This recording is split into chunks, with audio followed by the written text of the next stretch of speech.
Selaku pembicara kuliah umum pada hari ini, yang kami hormati Bapak Dr. Insinyur Budi Prasetyo Samadikun, Sarjana Teknik Magister Sains, Insinyur Profesional Madya, selaku dosen kemahasiswaan dan dosen koordinator kuliah umum tahun 2022, yang kami hormati Ibu Pertiwi Andarani, Sarjana Teknik Magister Engineering, PhD, Insinyur Profesional Patrama, selaku dosen kemahasiswaan, yang kami hormati Bapak Arya Reza Gama, Sarjana Teknik Magister Teknik, selaku dosen kemahasiswaan, yang kami hormati Saudara Alfian Wicaksono, selaku Ketua Himpunan Mahasiswa Teknik Lingkungan 2022, yang kami hormati Bapak Junaidi, Sarjana Teknik Magister Teknik, selaku moderator pada kuliah umum hari ini, dan para peserta yang insya Allah dirahmati oleh Allah Subhanahu wa Ta'ala.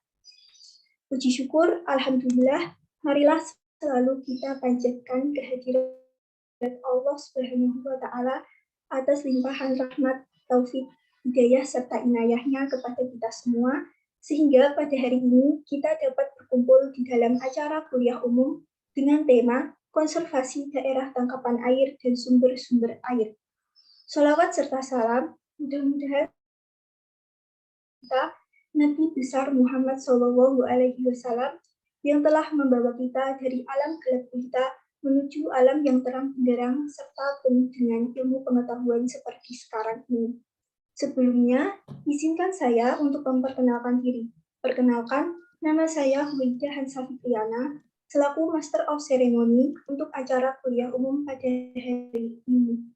Sebelum memulai acara, marilah kita berdoa menurut agama dan kepercayaan masing-masing. Berdoa menurut agama dan kepercayaan masing-masing. Doa dimulai.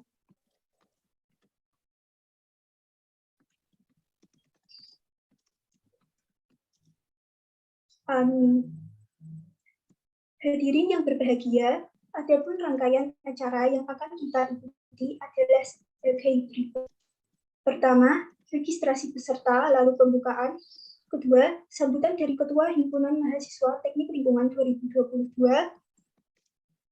dosen kemahasiswaan, dosen koordinator kuliah umum, dan dilanjutkan sambutan Ketua Departemen. Kemudian, masuk ke acara inti, yaitu pemaparan materi tentang konservasi daerah tangkapan air dan sumber-sumber air.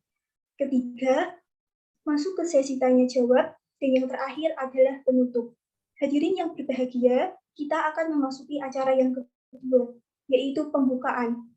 Marilah kita buka acara pagi hari ini dengan bersama-sama membaca basmalah. Bismillahirrahmanirrahim. Selanjutnya, akan ada sambutan dari Ketua Himpunan Mahasiswa Teknik Lingkungan 2022. Kepada Saudara Alfian Wicaksono, kami persilahkan. Baik, terima kasih banyak MC atas kesempatannya. Sebelumnya izin konfirmasi, suara saya apakah sudah terdengar dengan jelas? Ya, sudah terdengar jelas, Mas. Baik, terima kasih banyak. Bismillahirrahmanirrahim. Assalamualaikum warahmatullahi wabarakatuh. Selamat pagi dan salam sejahtera untuk kita semua.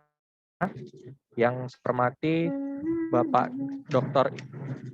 Insinyur Sudarno, Sarjana Teknik Master of Science, selaku Ketua Departemen Teknik Lingkungan Universitas Diponegoro. Yang kami hormati Bapak Dr. Insinyur Budi Prasetyo Samadikun, Sarjana Teknik Magister of Science, Insinyur Profesional Madya. Yang kami hormati Ibu Pertiwi Andarani, Sarjana Teknik Magister Teknik, Doctor of Philosophy, Insinyur Profesional Pratama, serta Bapak Arya Reza Gama, Sarjana Teknik Magister Teknik, selaku dosen kemahasiswaan Teknik Lingkungan Universitas Diponegoro. Yang kami hormati Ibu Enda Setiawati, Sarjana Teknik Magister of Science, selaku pembicara kuliah umum pada pagi hari ini. Yang kami hormati Bapak Junaidi, Sarjana Teknik Magister Teknik, selaku moderator pada kesempatan pagi hari ini. Pertama-tama saya ingin mengucapkan terima kasih banyak kepada Ibu Endah atas kesediaannya untuk bisa menjadi pemateri pada kegiatan kuliah umum pada pagi hari ini, dan juga terima kasih banyak kepada Pak Junaidi atas kesediaannya untuk bisa menjadi moderator pada kesempatan pada pagi hari ini. Yang kami hormati dan kami banggakan juga kakak-kakak dan teman-teman peserta kegiatan kuliah umum pada pagi hari ini dengan tema konservasi daerah air dan sumber-sumber air, daerah tangkapan air dan sumber-sumber air. Untuk kegiatan pagi hari ini, kami berharap bahwa kegiatan dapat berjalan dengan lancar dan nantinya materi yang disampaikan oleh Bu Endah dapat menjadi bekal kita bersama untuk lebih memahami lagi terkait konservasi daerah air seperti itu. Dan harapannya nanti kita bisa bersama-sama aktif dan memberikan tanggapan ataupun pertanyaan terkait materi yang disampaikan oleh Bu Endah sehingga nantinya kita bisa mendapatkan ilmu yang bermanfaat untuk kedepannya. Mungkin seperti itu dari saya dan mohon maaf atas kondisi saya yang kurang kondusif karena saat ini sedang berada di perjalanan. Kiranya mohon maaf apabila terdapat kesalahan perkataan. Wabillahi taufiq wal hidayah. Wassalamualaikum warahmatullahi wabarakatuh. Saya kembalikan ke MC. Baik, terima kasih kepada Saudara Alfian Wicaksono atas sambutannya. Memasuki acara selanjutnya, yaitu sambutan dari Ketua Departemen Teknik Lingkungan Universitas Diponegoro, Bapak Dr. Engineer Sudarno, Sarjana Teknik, Master of Science. Kami persilahkan. Baik, terima kasih. Bismillahirrahmanirrahim. Assalamualaikum warahmatullahi wabarakatuh. Saudara moderator, apakah suara saya sudah bisa didengar dengan jelas? Oke, baik ya. Baik, pertama-tama marilah kita panjatkan puji syukur kehadirat Allah Subhanahu wa taala. Pagi hari ini kita diberi keselamatan, kesehatan dan kesempatan untuk bisa hadir di acara ini ya. Juga terima kasih kami sampaikan Bu Endah dari Dinas Lingkungan Hidup Boyolali. Terima kasih kesediaannya Bu Endah. Selamat pagi, ketemu lagi Bu Endah. Dan juga selamat pagi. Ya, Pak. Selamat pagi. Dan juga selamat pagi Bapak Ibu semua, juga Pak Junedi yang pagi hari ini didapuk sebagai moderator Pak Jun ya. Minggu-minggu tetap aktif bekerja Pak Jun. Dan juga rekan-rekan mahasiswa, terutama panitia yang sudah mempersiapkan acara ini sehingga bisa berlangsung dengan sejauh ini bisa berlangsung dengan lancar. Baik Bapak Ibu dan juga rekan-rekan mahasiswa, ya pagi hari ini kita akan mengikuti acara kuliah umum dengan topik yang sangat menarik, ya ini tentang konservasi air. Ya. Ini sebenarnya topik, saya kira topik umum ya, topik umum dan hampir semua permasalahan di teknik lingkungan ini akan dipengaruhi oleh topik ini ya, karena memang kalau tentang air bersih, air minum, pengelolaan sungai, kemudian juga pengelolaan lainnya, kita harus melihat konservasi airnya itu seperti apa. Saya yakin Bu Endah ini akan memaparkan hal-hal terkait itu. Dan juga kenapa kami panitia, kemarin diskusi panitia, mengapa kita mengundang narasumber dari Bu Endah ini dari Dinas Lingkungan Hidup, karena kita melihat bahwa salah satu kabupaten di Indonesia yang prestasinya di dalam pengelolaan lingkungan cukup menonjol adalah di Kabupaten Boyolali. Ya. Jadi dari sekian banyak kabupaten yang ada di Indonesia, Kabupaten Boyolali sudah diberi beberapa penghargaan terkait dengan pengelolaan lingkungan. Dan Bu Endah ini salah satu, saya kira salah satu think tank-nya, ya, jadi motor penggerak di Dinas Lingkungan Hidup. Dan kita patut berbangga, Bu Endah ini adalah alumni teknik lingkungan, ya, alumni teknik lingkungan 99. Dan dan dulu kalau tidak salah ini pembimbingnya Pak Jun ya, atau pengujinya Pak Jun. Jadi penguji ya, jadi Bu Endah jangan merasa diuji lagi nih. Jadi Pak Jun ini nanti bukan penguji tapi moderator. Dan saya kira ini juga terima kasih, ini salah satu kegiatan yang kita lakukan secara terencana rutin gitu ya. Kita mengundang narasumber dari luar, baik itu praktisi, baik itu dari birokrat, baik itu dari LSM dan sebagainya. Dan ini kita mau melihat bagaimana pengelolaan lingkungan dari kacamata birokrasi ya Bu Endah ya. Dan iya Pak. Monggo nanti disimak semuanya dan ditanya apapun ya, ditanya apapun itu ya, baik teknis, pengelolaan dan sebagainya. Dan kebetulan ini Bu Indah ini dari Boyolali, asal kota kelahiran saya, jadi saya tahu betul bagaimana Bu Indah ini dengan tim di DLH ini mengelola lingkungan di Kabupaten Boyolali. Saya kira itu pengantar dari saya. Sekali lagi matur nuwun Bu Indah, Pak Jun, dan rekan-rekan dosen juga mahasiswa. Silakan disimak, silakan dikritisi, dan semoga nanti banyak ilmu-ilmu yang kita peroleh dari kegiatan pagi hari. Saya kira itu. Terima kasih. Akhir kata, wassalamualaikum warahmatullahi wabarakatuh. Waalaikumsalam warahmatullahi wabarakatuh. Terima kasih kepada Bapak Sudarno atas sambutannya. Hadirin sekalian, acara selanjutnya akan dipandu oleh moderator. Moderator kita pada pagi hari ini adalah Bapak Junaidi, Sarjana Teknik, Magister Teknik, yang merupakan salah seorang dosen teknik lingkungan di Universitas Diponegoro yang berkompeten di mata kuliah yang berkaitan dengan pengelolaan air buangan. Beliau menempuh gelar sarjana pada tahun 1996 di Institut Teknologi Yogyakarta pada program studi teknik lingkungan dan gelar magister pada tahun 2011 di Institut Teknologi 10 November pada program studi teknik lingkungan. Beliau pernah bekerja sebagai konsultan water and wastewater treatment di Jakarta pada tahun 1999 serta menjadi trainer pelatihan pengolahan air limbah sejak tahun 2006 hingga sekarang. Beliau juga pernah mengikuti pelatihan seperti Pak Junaidi. Kami persilahkan. Terima kasih atas kesempatannya. Waalaikumsalam warahmatullahi wabarakatuh. Selamat pagi, salam sejahtera untuk kita semua. Pertama, kita panjatkan puji syukur kehadirat Allah, Tuhan Yang Maha Esa, karena di pagi yang cerah ini barangkali. Cerah enggak ya? Kalau kayak Boyolali, Bu Endah, cerah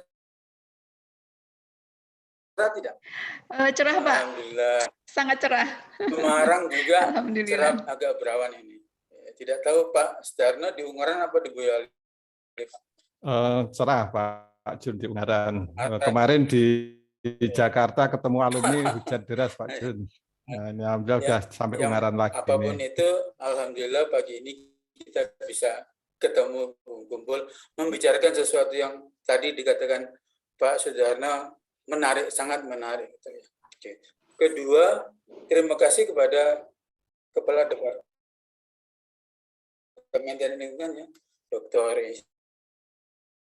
Insinyur Sudarno, Dr. Budi, dan juga rekan-rekan dosen teknik lingkungan.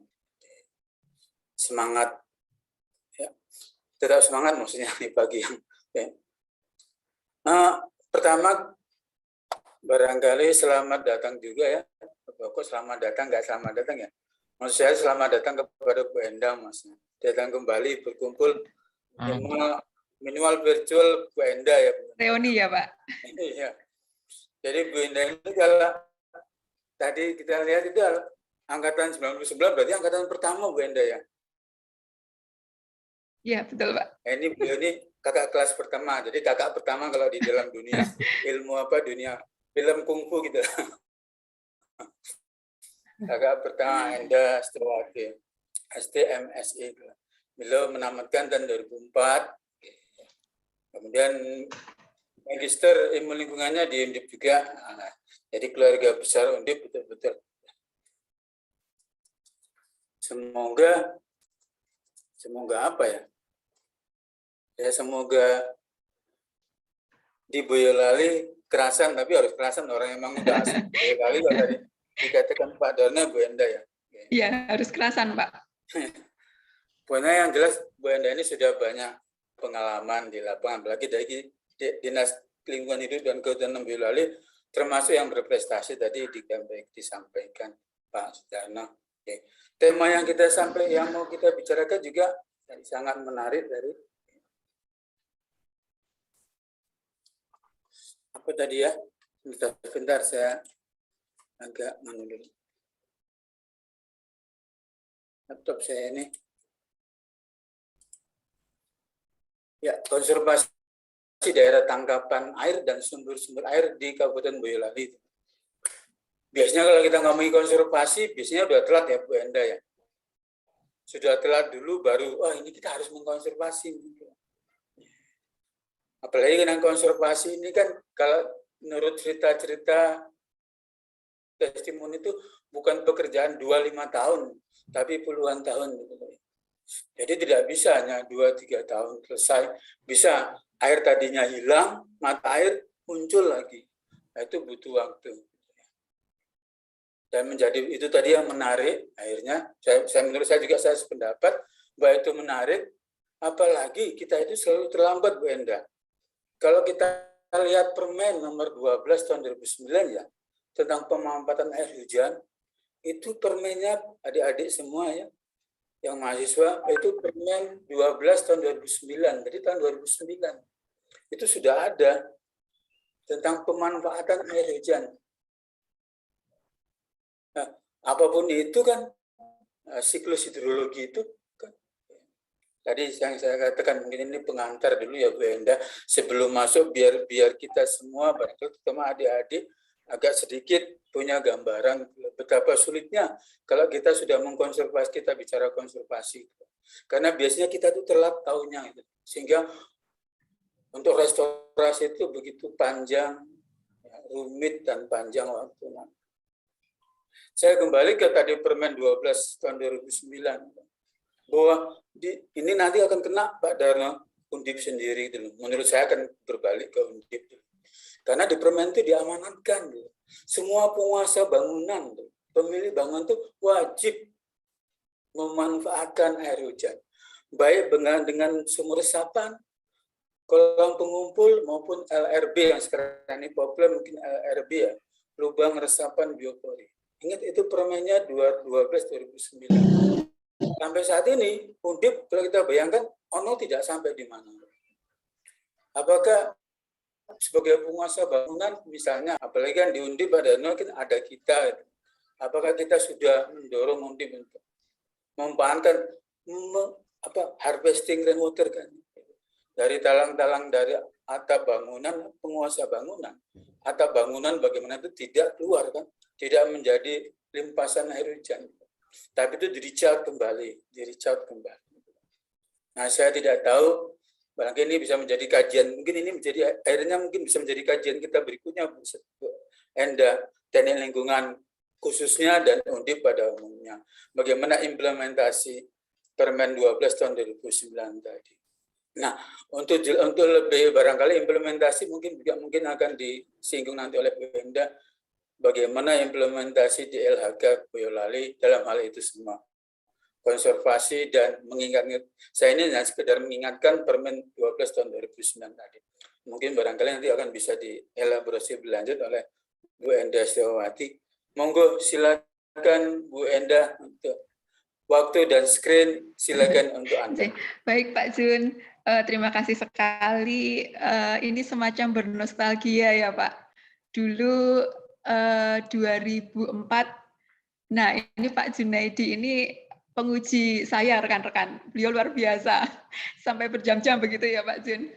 Terima kasih sekali sudah mendidik saya sampai seperti ini begitu. Itu adalah termasuk andil dari Pak Junaidi juga dan dosen-dosen yang ada di Teknik Lingkungan Undip termasuk juga Pak Darno. Tapi pangapunten untuk Bapak Ibu dosen yang lain, Ibu Pertiwi, kemudian Pak Arya Resa, belum diberi kesempatan untuk bertemu. Barangkali saya ada duluan di Undip begitu. Baik, matur nuwun sangat, puji syukur kita panjatkan kehadirat Tuhan Yang Maha Esa bahwa pada pagi hari ini kita masih diberi kesehatan, kita juga masih diberi kesempatan untuk bareng-bareng ngobrol begitu ya, rekan-rekan. Jadi kesempatan ini saya lebih suka sebutnya adalah forum kita ngobrol begitu ya, bukan kuliah. Kesannya kalau kuliah itu saya lebih pinter dari rekan-rekan begitu. Ini kita ngobrol saja, sharing-sharing.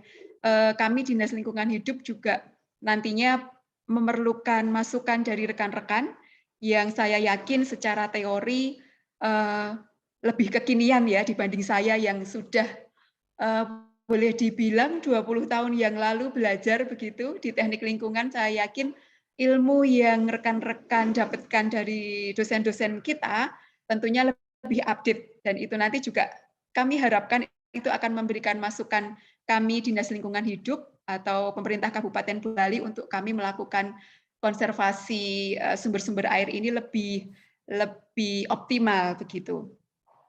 Baik, kemudian ke Dinas Lingkungan Hidup, kami mengucapkan terima kasih juga untuk kesempatan yang luar biasa ini.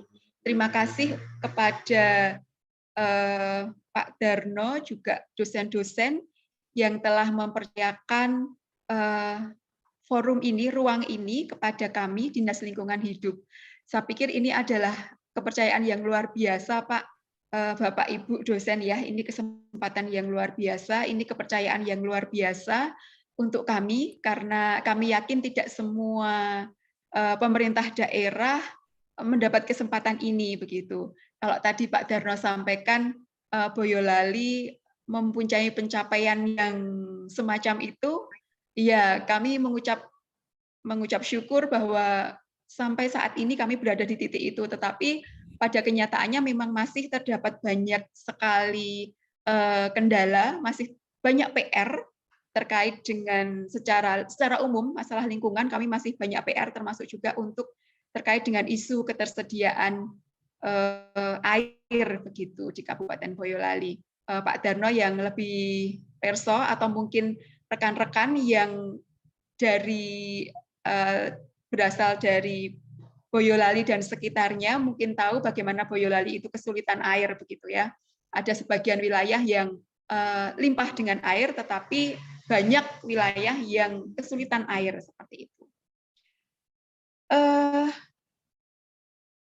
Setelah kami juga perlu sampaikan, setelah kami mendapatkan surat dari Departemen Teknik Lingkungan, kami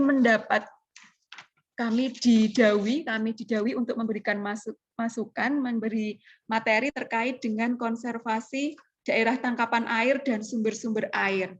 Kalau kita berbicara tentang air secara garis besar, ada air tanah, ada air permukaan begitu.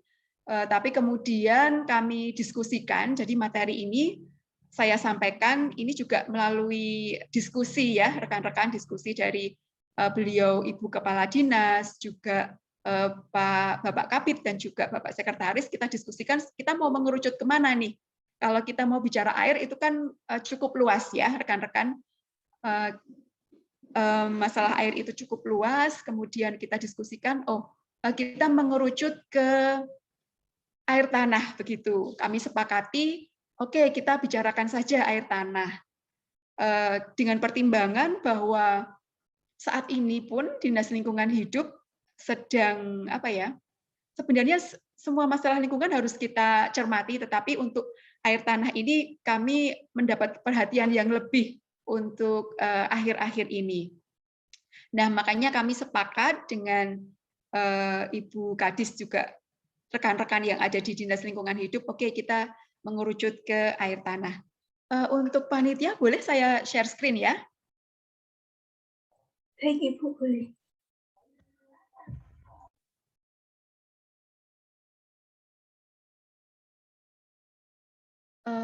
Oke. Sudah tampak ya, sudah terlihat ya? Masih hitam, Bu, di saya, Bu. Oh, belum terlihat? Sudah, Bu.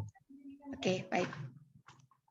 Nah, seperti yang tadi saya sampaikan, kaitan dengan konservasi daerah tangkapan air dan sumber-sumber air, kami sepakat bahwa pada pertemuan kali ini kami akan menyampaikan kegiatan-kegiatan kami ya di pemerintah Kabupaten Boyolali kaitannya dengan bagaimana kami melakukan konservasi terhadap air tanah. Dalam hal ini nanti kami sharing saja rekan-rekan saya yang diutus dari Dinas Lingkungan Hidup, nanti kami akan sharing saja apa sih yang kita lakukan begitu di Kabupaten Boyolali terkait dengan konservasi air. Kalau terkait dengan teori, itu tadi, saya yakin rekan-rekan semua sudah jauh melesat daripada kami yang birokrasi ya. Birokrasi itu kan kecenderungannya adalah ada aturan, gitu. Ada aturan, aturannya seperti apa. Nah, kita ikuti aturan. Prosedurnya seperti apa, normanya seperti apa. Kita ikuti apa yang ada, yang sudah diterbitkan oleh pemerintah pusat. Salah satunya tadi sudah Pak Junaidi sampaikan, ada permen terkait dengan pemanfaatan air hujan. Nah, itu kami menindaklanjuti itu untuk kami laksanakan di wilayah kami. Terkait dengan inovasi, sebenarnya kami pun tidak melulu ini ya, mengikuti aturan yang ada. Tetapi bagaimanapun juga inovasi yang kami lakukan tetap dalam kerangka ketentuan peraturan yang berlaku begitu. Oke, untuk bicara air tanah, nah ini selalu ya, selalu orang birokrasi itu apa sih sebenarnya pengertiannya dulu itu. Itu yang selalu kami garis bawahi. Kalau kami mendapatkan tugas apa, oke, pengertiannya apa dulu. Kita sepakati dulu seperti ini. Nah, untuk konservasi air tanah, pengertiannya apa, kita bisa ambil dari PP 43 2008. Konservasi air tanah itu adalah upaya memelihara keberadaan, keberlanjutan keadaan, sifat, dan fungsi air tanah agar senantiasa tersedia, baik itu kuantitasnya, jadi jumlahnya ya, volumenya, maupun secara kualitas dalam jumlah yang memadai untuk memenuhi kehidupan, untuk memenuhi kebutuhan makhluk hidup sekarang maupun yang akan datang. Selalu kalau kita bicara keberlanjutan, ramah lingkungan, nah itu selalu kita bicara kebutuhan sekarang dan yang akan datang. Itu terpenuhi secara adil, selalu kita bicara seperti itu. Itu dari pengertiannya, rekan-rekan. Gampang lah ya pengertiannya, mudah diingat begitu, mudah dipahami. Pokoknya air tanah selalu ada dengan kualitas yang memadai untuk kebutuhan seluruh makhluk hidup sekarang dan yang akan datang. Nah, itu secara gampangnya seperti itu. Nah, untuk selanjutnya kalau kita mau bicara terkait dengan air, nah ini saya secara teori nggak sampaikan yang wow begitu ya. Saya hanya di sini akan mengingatkan kembali, kita mau merefresh lagi seberapa penting air itu bagi kita. Hanya mau merefresh itu saja. Mau menyemangati rekan-rekan, oh bahwa air ini sedemikian berharganya, maka perlulah itu kita jaga. Nah, kalau kita lihat, nah ini kalau ini sudah slide berikutnya, ini kok agak lemot ya. Nah,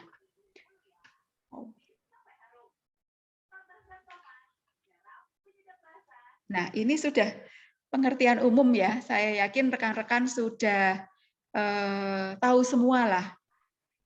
Di bumi ini air banyak. Kita bisa lihat 70% lah, katakanlah sekitar 70% bumi itu adalah perairan ya, laut.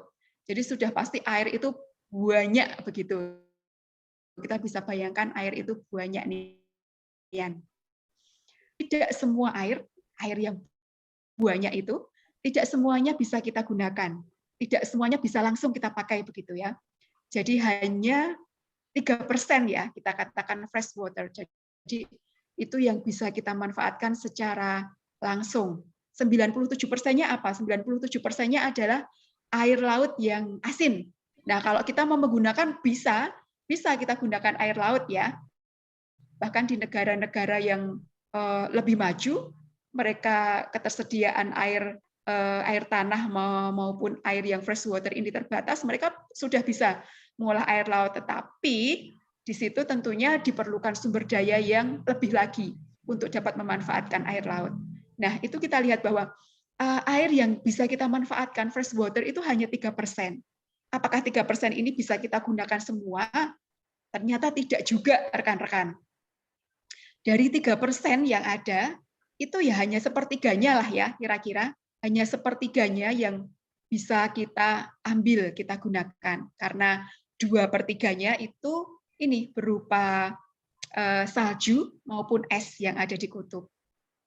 Nah, jadi bisa dibayangkan persentasenya kan sangat kecil nih. Sangat kecil persentasenya. Meskipun volumenya cukup besar nih, air laut aja sampai terdata ini bisa mencapai 1 miliar kilometer kubik. Itu volumenya sekian besar. Tapi kemudian yang bisa digunakan itu hanya 1/3 dari 3%-nya. Bisa dibayangkan sekian. Ya, terbayang ya rekan-rekan. Volume sekian. Terus kita bayangkan pula air yang sekian digunakan bermiliar-miliar manusia, begitu kan? Itu hanya manusia aja, belum makhluk hidup yang lain. Kalau kita lihat lebih lanjut lagi ya, ini siapa sih yang menggunakan air gitu? Yang menggunakan air di seluruh dunia bisa terbayang.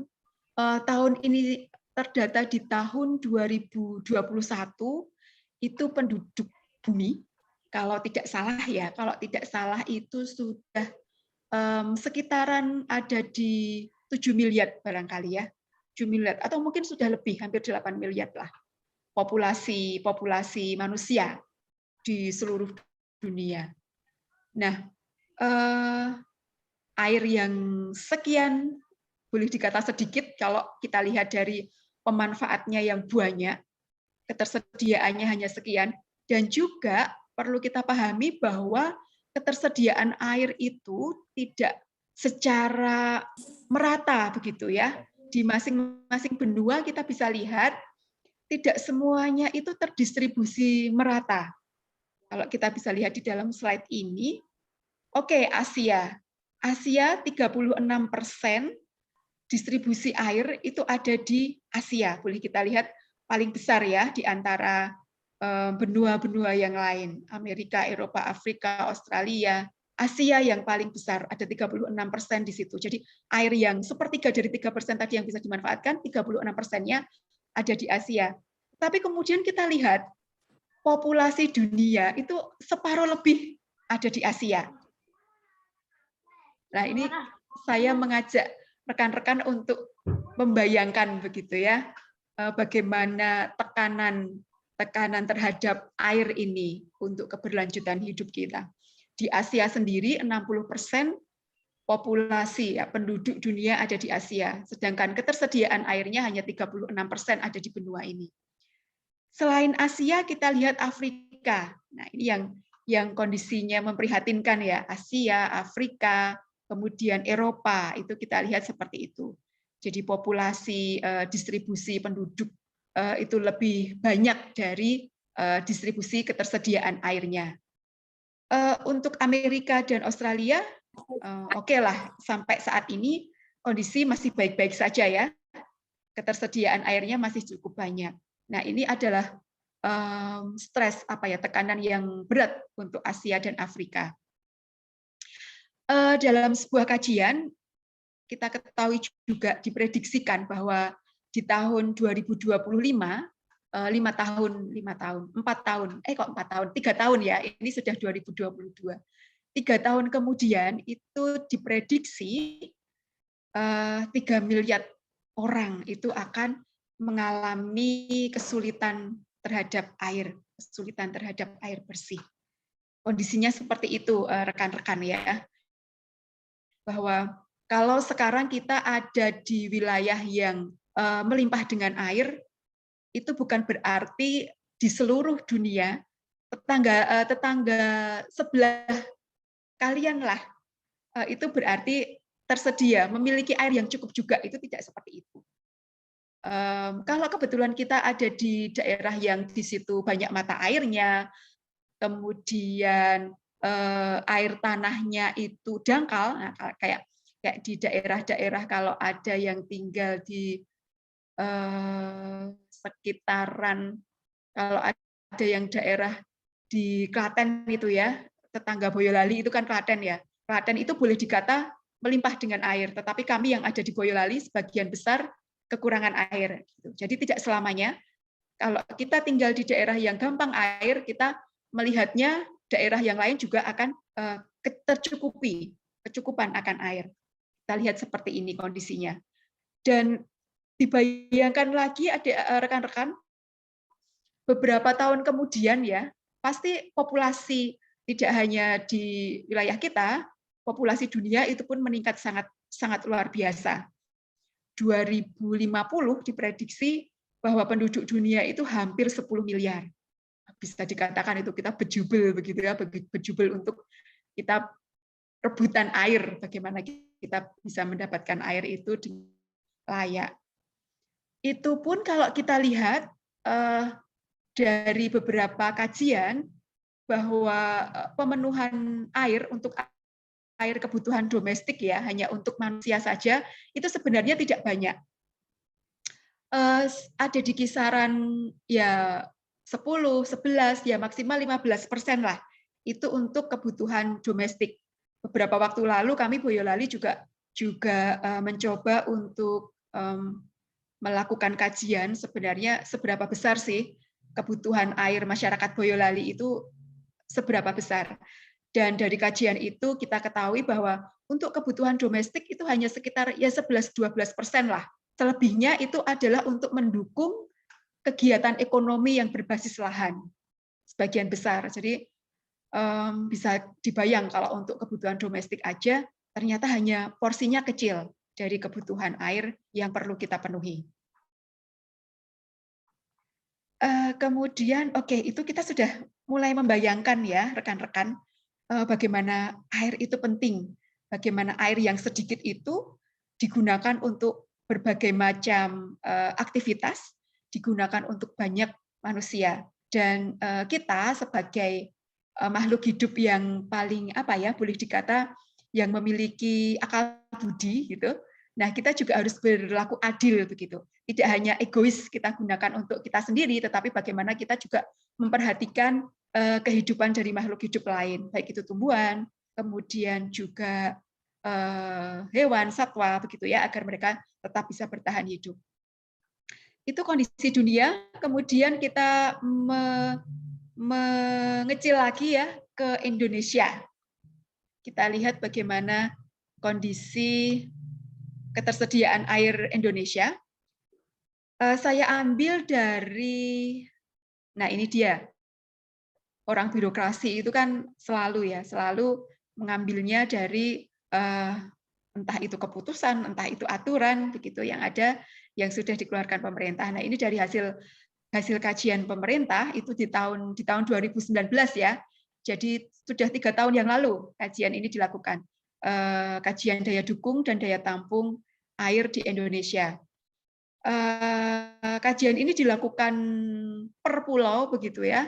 Jadi pulau-pulau besar itu dilakukan kajian dari Sumatera, Kalimantan, Sulawesi, Maluku, Irian, kemudian Bali Nusa dan Jawa yang telah dinyatakan status daya dukung airnya itu terlampaui, itu ternyata Pulau Jawa.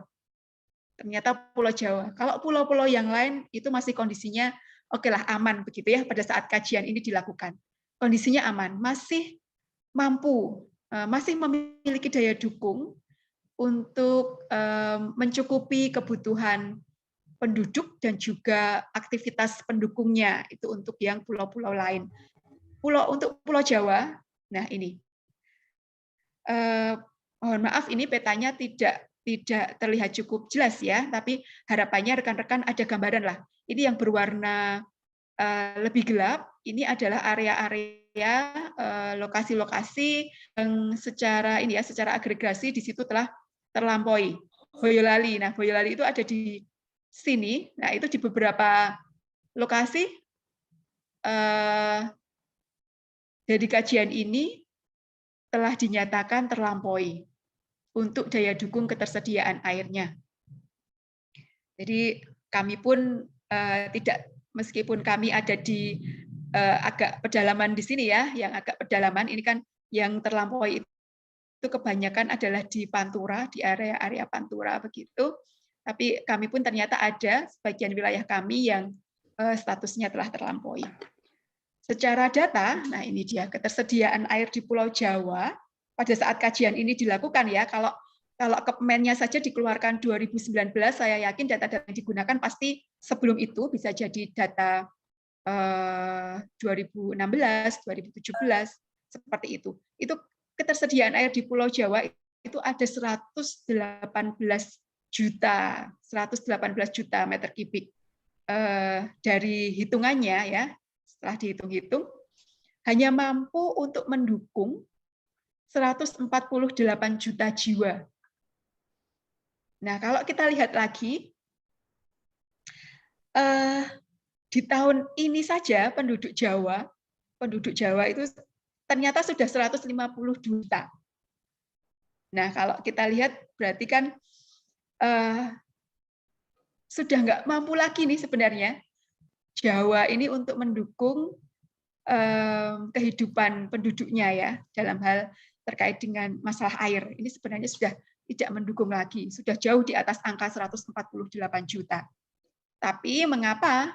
Nah, pasti ada pertanyaan, mengapa kita masih bisa hidup nih? Kita masih bisa bertahan sampai saat ini. Nah, itu mengapa? Itu nanti coba kita renungkan, coba kita pikirkan kembali. Itu mengapa terjadi seperti itu. Nah, seperti yang tadi saya sampaikan, ternyata sudah polanya seperti ini ya. Polanya bahwa untuk kebutuhan rumah tangga, air yang digunakan itu tidak terlalu besar. Ya, kalau tadi Boyolali bisa mencapai 11-12% dari kajian kami. Tapi untuk Jawa sendiri, dari hasil kajian KLHK, 10,77% itu ketersediaan air. Air yang digunakan itu adalah untuk rumah tangga. Dan sebagian besarnya, hampir 90%-nya adalah untuk mendukung kegiatan ekonomi. Kegiatan ekonomi yang berbasis penggunaan lahan ya. Di situ ada pertanian, perkebunan, industri, itu juga penggunaan airnya seberapa, itu sebenarnya juga sudah termasuk di dalam analisis daya dukung air. Itu untuk Jawa. Nah, untuk Boyolali sebenarnya juga ini secara agregasi beberapa wilayah juga sudah terlampaui. Tidak jauh berbeda dengan hasil kajian dari kementerian. Hanya kami belum bisa menyampaikan di dalam diskusi kita, dalam bincang-bincang kita pagi hari ini, karena kami masih melakukan perbaikan ya, pengembangan metodologi untuk menyesuaikan dengan ini, pendekatannya akan kami sesuaikan dengan kondisi yang ada ya, karena masih ada beberapa hal yang sepertinya belum pas betul. Nanti ke depan kita akan perbaiki, jadi metodologi yang tepat nanti seperti apa, dan itu nanti kalau hasilnya sudah keluar dan nanti sudah disepakati oleh banyak pihak yang ada di pemerintah Kabupaten Boyolali, itu nanti akan kita rilis. Tapi untuk kali ini memang belum kami rilis. Tapi secara umum sama, beberapa wilayah kita ada dalam kondisi terlampaui, tetapi secara total antara ketersediaan dengan kebutuhan untuk saat ini di kami memang belum melampaui ya secara keseluruhan, secara total. Baik rekan-rekan, kita sambung lagi. Semoga belum bosan dengan cerita saya. Kalau biasanya mendengar cerita Bapak Ibu dosen tentunya menarik ya, banyak ilmu-ilmu yang rekan-rekan bisa ambil begitu. Banyak ilmu yang bisa diperas, tetapi kalau dari saya ya hanya begini saja, hanya bercerita, banyak bercerita. Ini cerita lagi, dan ceritanya itu nggak sulit-sulit ya rekan-rekan. Ceritanya flashback di pengetahuan yang dulu pernah rekan-rekan dapatkan juga. Nah ini kalau kita lihat siklus hidrologi lah, ini barangkali dari SD pun kita sudah mendapatkan pemahaman, mendapatkan pengetahuan ini tentang siklus hidrologi. Karena tentunya nggak afdol kalau kita bicara air, kita nggak bicara siklus hidrologi. Nah, kita lihat di sini, siklus hidrologi. Sudah hafal barangkali ya di luar kepala, kita bicara siklus hidrologi. Oh, air menguap nih, air laut menguap, kemudian naik ke atas, terbentuk uap air menjadi berat, kemudian turun menjadi hujan. Nah, seperti itu ya kisahnya. kisahnya seperti itu. Tapi kemudian kita perlu lebih jauh lagi cermati sebenarnya air laut yang menguap, ya, kemudian turun lagi menjadi hujan dan kemudian meresap ke dalam tanah maupun melimpas di permukaan tanah dan itu nanti akan mengisi sungai, danau dan sebagainya. Apakah sesederhana itu begitu ya? Kita perlu lihat kembali. Dan ini kami menemukan ya, mendapatkan suatu referensi ternyata tidak semua bahwa air yang menguap di laut itu akan menjadi hujan dan jatuh di daratan seperti itu. Ternyata tidak seperti itu, tidak sesederhana itu. Dari kajian yang kami dapatkan, ini dari saya belajarnya sebenarnya banyak dari bukunya Pak Robert Kodwati ya. Ini saya dapatkan juga dari buku beliau bahwa hanya sebagian kecil loh ya, hanya sebagian kecil air laut yang menguap itu yang jatuh menjadi hujan di darat. Hanya sebagian kecil. Kalau kita lihat di dalam tabel ini ya, tabel ini juga saya kutip dari buku beliau, hanya yang jatuh di laut itu ternyata 91%-nya loh ya, sebagian besar air hujan yang air laut yang menguap itu sebagian besar ya jatuh lagi ke laut begitu. Hanya sebagian kecil, hanya 9%-nya yang kemudian dia terbawa awan berangkat naik hingga ke daratan. Seperti itu. Nah, dengan kondisi ini saya mencoba mengajak rekan-rekan untuk membayangkan ya. Nah, terus kemana nih? Terus pemasok air hujan yang ada di daratan itu dari mana? Pasokannya dari mana? Nah, kalau kita lihat ternyata pasokan air hujan di darat itu ya dari daratan itu sendiri. Nah, kita lihat di situ bahwa dari proses evaporasi dari badan air di darat ya, dan juga dari evapotranspirasi dari tumbuhan. Nah, ternyata dari situ air hujan yang porsi yang lebih besar itu adalah dari darat sendiri. Nah, rekan-rekan coba bareng-bareng kita bayangkan ya, bagaimana kalau nah sekarang pun kondisi di wilayah kita, coba kita lihat alih fungsi lahan dengan tuntutan pembangunan, pesatnya pertumbuhan penduduk begitu ya, kebutuhan akan pemukiman, kebutuhan akan penunjang ekonomi. Nah, itu menyebabkan alih fungsi lahan yang luar biasa tentunya. Tidak hanya di perkotaan, sudah mulai ke yang bahkan di wilayah-wilayah yang tidak kota ya, itu sudah mulai tumbuh pemukiman, ada industri-industri yang memungkinkan untuk ada di lokasi yang agak jauh dari kota begitu, itu mulai tumbuh seperti itu. Alih fungsi lahan luar biasa. Bisa dibayangkan kalau tegaan pohon-pohon begitu sudah tidak ada lagi. Terus bagaimana dengan nasib kita? Bagaimana dengan siklus hidrologi kita ya yang ada di darat ini seperti apa? Sementara dengan adanya alih fungsi lahan tentu air hujan yang turun itu mana ada dia memiliki kesempatan untuk meresapkan, mana ada dia diterima oleh tumbuhan, kemudian mengalir ada di dalam tumbuhan itu sendiri, kemudian mengalir di dalam lapisan tanah begitu. Bagaimana proses infiltrasi itu bisa terjadi, apalagi proses perkolasi yang akan mengisi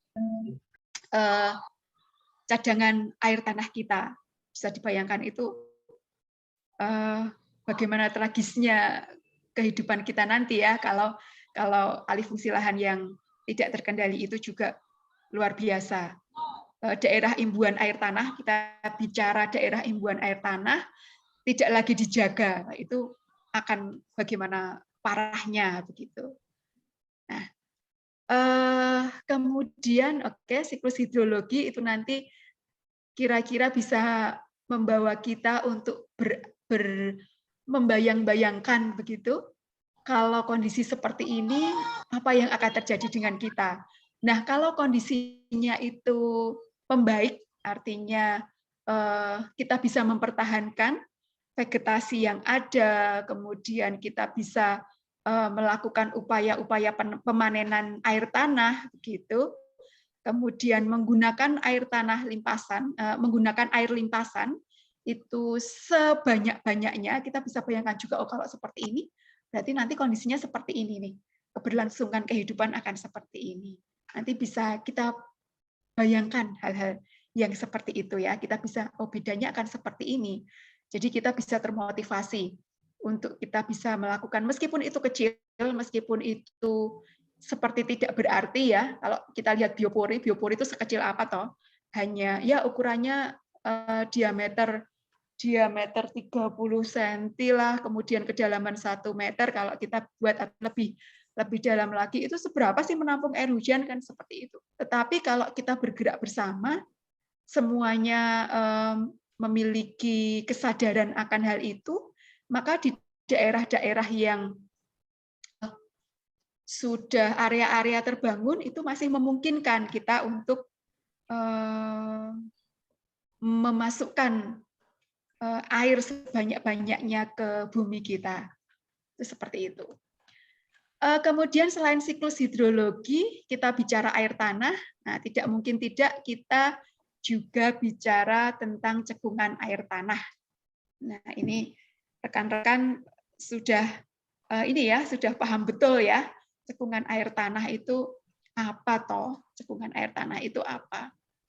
Nah, kalau kita bicara air tanah, ya disitulah air tanah itu berada ya. Air tanah berada di cekungan air tanah, yaitu wilayah. Nah, ini kalau sesuai dengan Permen ESDM, cekungan air tanah itu didefinisikan sebagai wilayah yang dibatasi oleh batas hidrologi. Nah, hidrologinya apa? Oleh batuan di situ, tempat kejadian hidrologi yaitu proses pengimbuan air tanah, kemudian proses pengaliran dan akhirnya proses pelepasan air tanah itu berlangsung. Jadi ada pengisian air tanah, kemudian pemanfaatan air tanah itu berlangsung dalam suatu rangkaian di area cekungan air tanah. Seperti itu. Kita nggak mungkin tidak bicara air tanah. Nah, daerah, kalau kita lihat lagi, kita cermati ya, tidak semua wilayah di muka bumi begitu ya, secara umum itu termasuk cekungan air tanah. Itu tidak semua. Jadi ada wilayah-wilayah yang dia non CAT. Di situ tidak ada cekungan air tanahnya. Kalau tidak ada cekungan air tanah ya berarti ya tidak ada air tanah di situ ya. Dan bisa dibayangkan daerah-daerah non CAT ini bagaimana mereka akan mengalami keterbatasan. Meskipun ada air tanahnya sangat terbatas di sana. Andai kata itu muncul mata air ya secara debit tidak akan lebih besar dari debit mata air yang ada di cekungan air tanah. Untuk Indonesia sendiri, wilayah Indonesia di Indonesia itu ya cekungan air tanah itu ada sekitar 421 ya, 421 cekungan air tanah. Ada 421 cekungan air tanah, dan dari hasil kajian terakhir sudah cukup lama sih ESDM melakukan kajian potensi air tanah ya. Dan ini sepertinya akan diupdate, tapi kondisi terakhir yang kami tahu untuk cekungan air tanah volumenya sekitaran ada 500 ribu juta meter kubik untuk yang air tanah tidak tertekan. Kalau untuk yang tertekan lebih sedikit, jauh lebih sedikit dari itu. Nah, cekungan air tanah ini nanti ada di dalam cekungan air tanah itu ada petanya masing-masing ya biasanya. Biasanya dari pemerintah itu sudah mengeluarkan, dari ESDM mengeluarkan petanya seperti apa. Di situ akan terlihat daerah imbuan itu yang sebelah mana, daerah untuk pelepasan air tanah itu yang sebelah mana. Dan dalam melakukan konservasi, nanti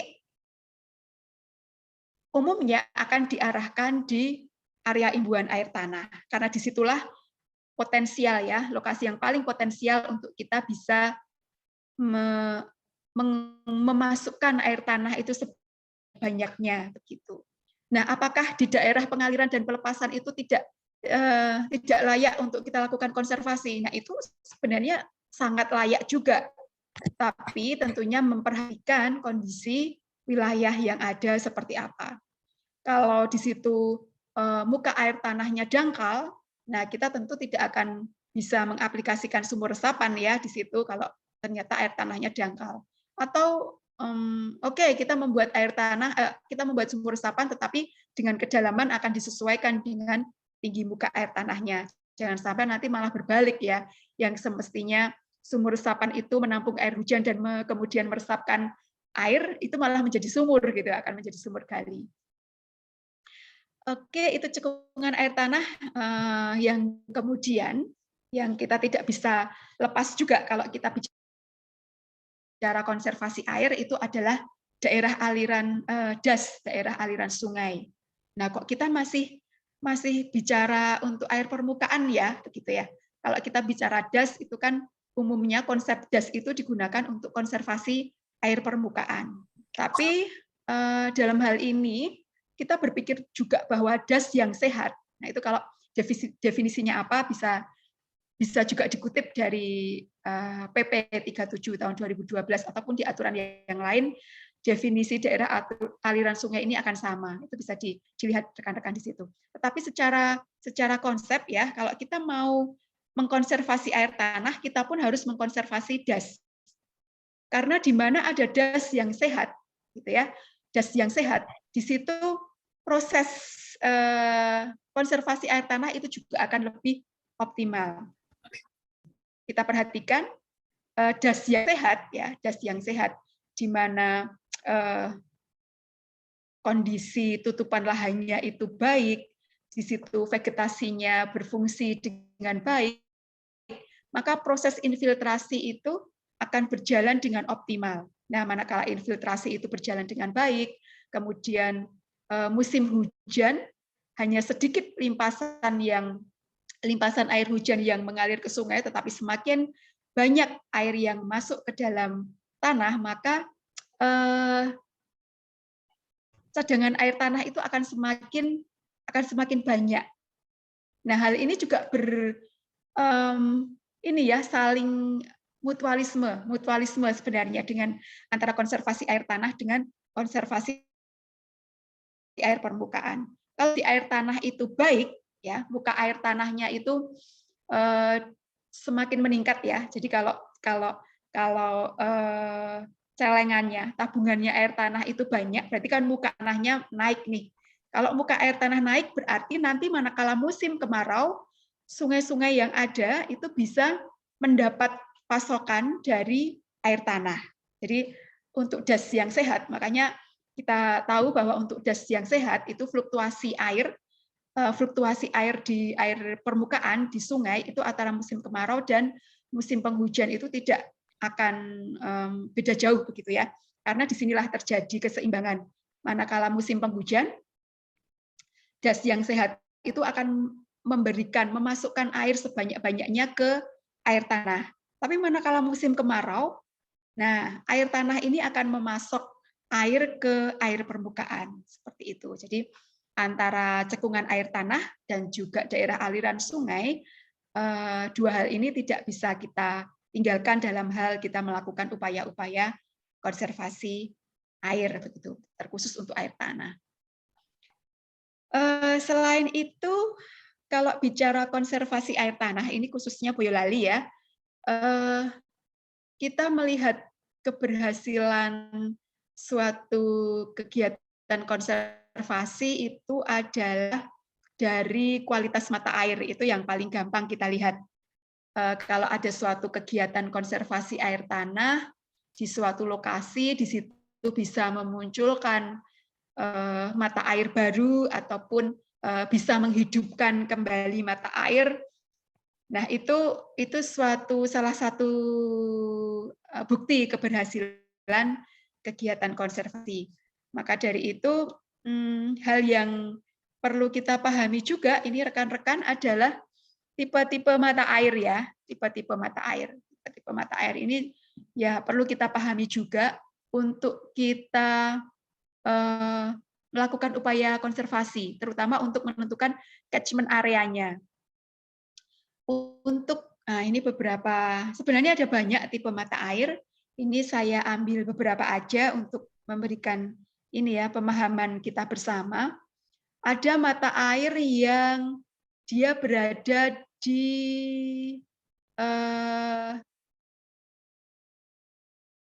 batuan, kondisi batuan yang permeabel begitu ya, seluruhnya permeabel. Ini misalnya di mata air depresi ya, di mata air yang tipenya depresi. Jadi dia terbentuk ketika muka air tanah mencapai permukaan tanah. Dan ini kalau komposisi batuannya itu adalah permeabel, kita dapat melakukan konservasi itu langsung di sekitar mata air ya. Seperti depression spring, juga kontak spring, ini yang di atasnya itu adalah batuan permeabel, ya strukturnya adalah permeabel, maka kita bisa di sekitarnya, di dekatnya, itu kita lakukan penanaman, sebanyak mungkin kita resapkan air tanah, nah itu akan berdampak signifikan terhadap debit mata airnya. Tetapi hal itu nanti tentu akan berbeda di mana mata air itu berada di antara batuan yang di atasnya itu impermeable. Jadi di atasnya itu tidak bisa melewatkan air ya. Jadi di situ tidak bisa terjadi proses infiltrasi. Nah, di mana kita harus melakukan konservasi? Catchment areanya di mana? Nah, tentunya ini harus ada kajian lebih lagi di mana sebenarnya imbuhan air tanah dari mata air tersebut. Nah, jadi disinilah perlunya kita memahami tipe-tipe mata air. Ada yang kondisi batuan di sekitarnya itu seperti apa, sehingga kita juga bisa melakukan konservasi yang tepat begitu.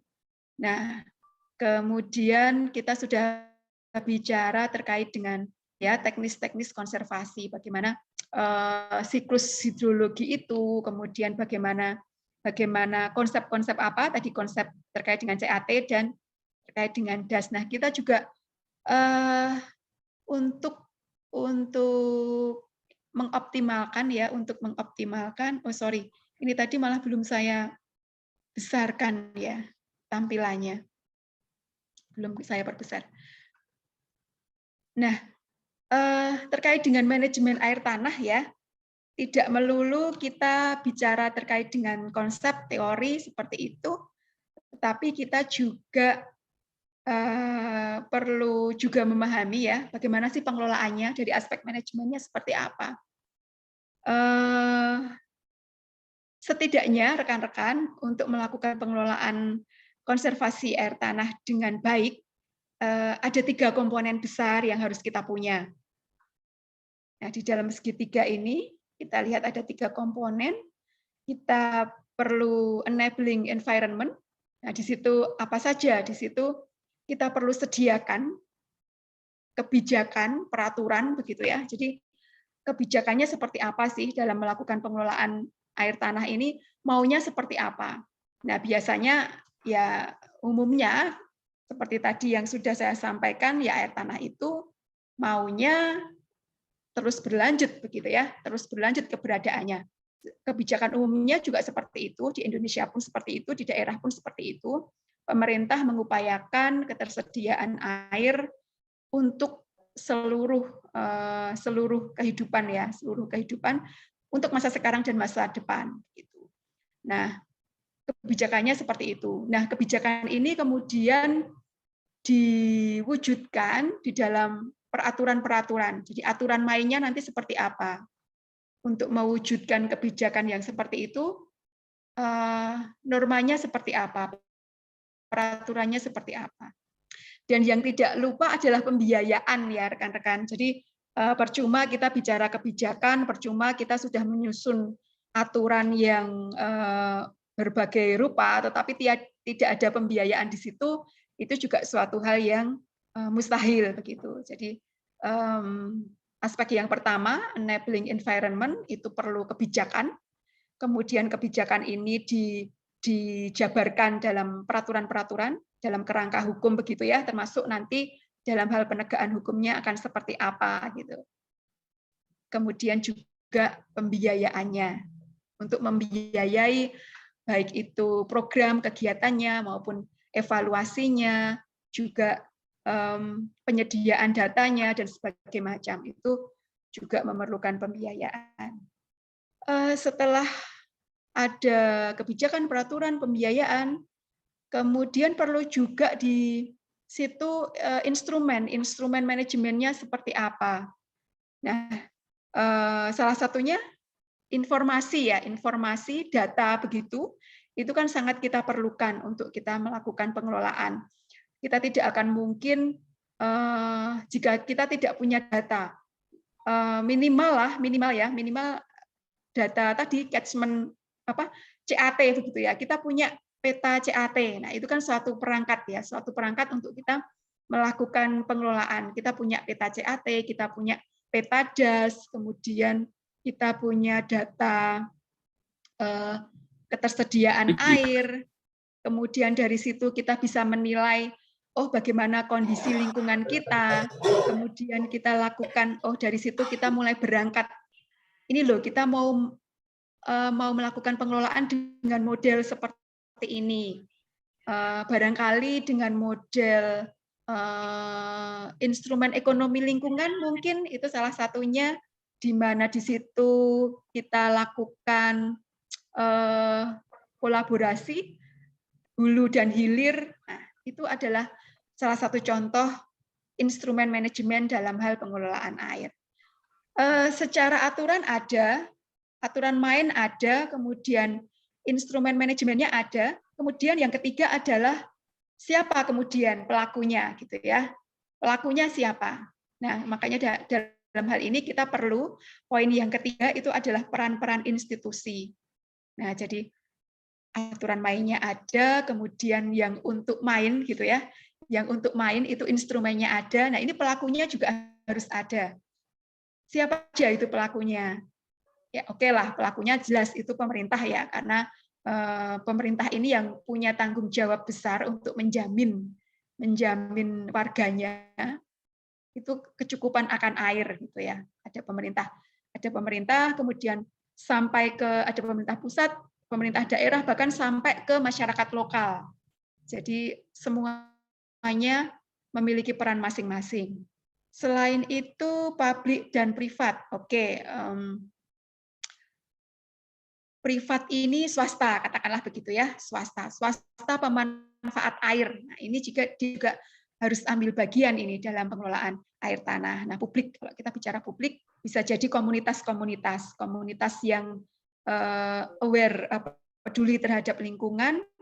Mereka juga perlu ambil bagian untuk ikut bareng-bareng begitu ya, ikut bareng-bareng bagaimana kita melakukan pengelolaan terhadap air tanah. Jadi ada 3 komponen ya untuk kita melakukan pengelolaan air tanah terpadu: enabling environment, instrumen manajemen, dan peran-peran institusi. Itu harus kita siapkan semuanya.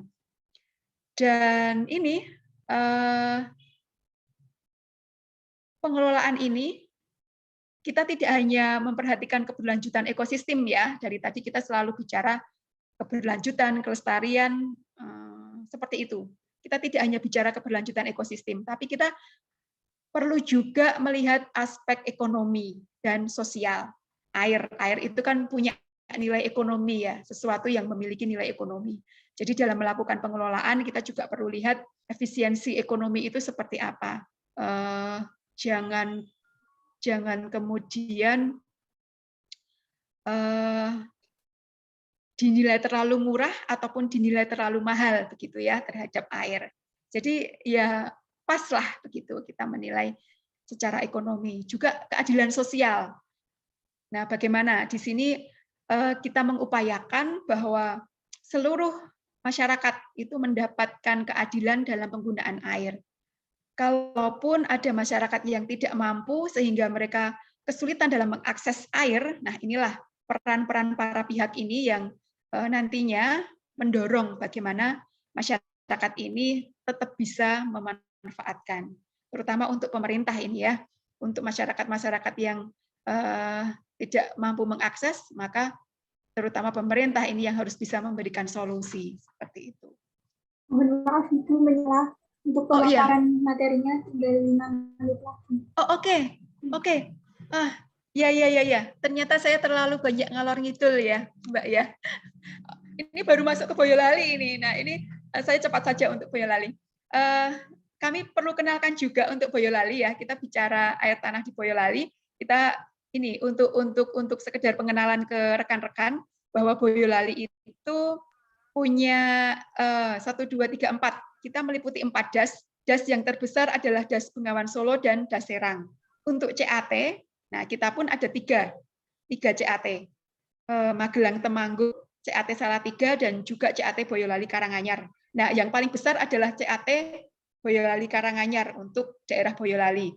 Dan perlu rekan-rekan ketahui juga bahwa di Boyolali itu ini sepertiga wilayahnya ya, kalau kita lihat, ini sepertiga wilayahnya ini adalah non-CAT. Nah, jadi yang ada di utara, di daerah utara Boyolali, yang berbatasan dengan Grobogan, berbatasan dengan ini tuh daerah ya Grobogan ya, berbatasan dengan Grobogan, juga Salatiga, ini non-CAT. Di sana untuk air tanahnya tidak cukup tersedia. Nah, ini kondisi seperti inilah yang menjadi ini ya, juga menjadi melatar belakangi kami salah satu tadi instrumen manajemen yang membekali kita untuk merumuskan pengelolaan air tanah itu seperti apa. Kita tahu kondisi CAT-nya seperti ini dan di daerah imbuannya itu di mana? Daerah imbuan kalau untuk Boyolali itu ada di sisi barat ya, di lereng Merapi dan Merbabu. Di sini ini adalah daerah imbuannya untuk wilayah Boyolali. Kemudian, nah dalam hal pengelolaan, ini masuk ke pengelolaan yang kami lakukan.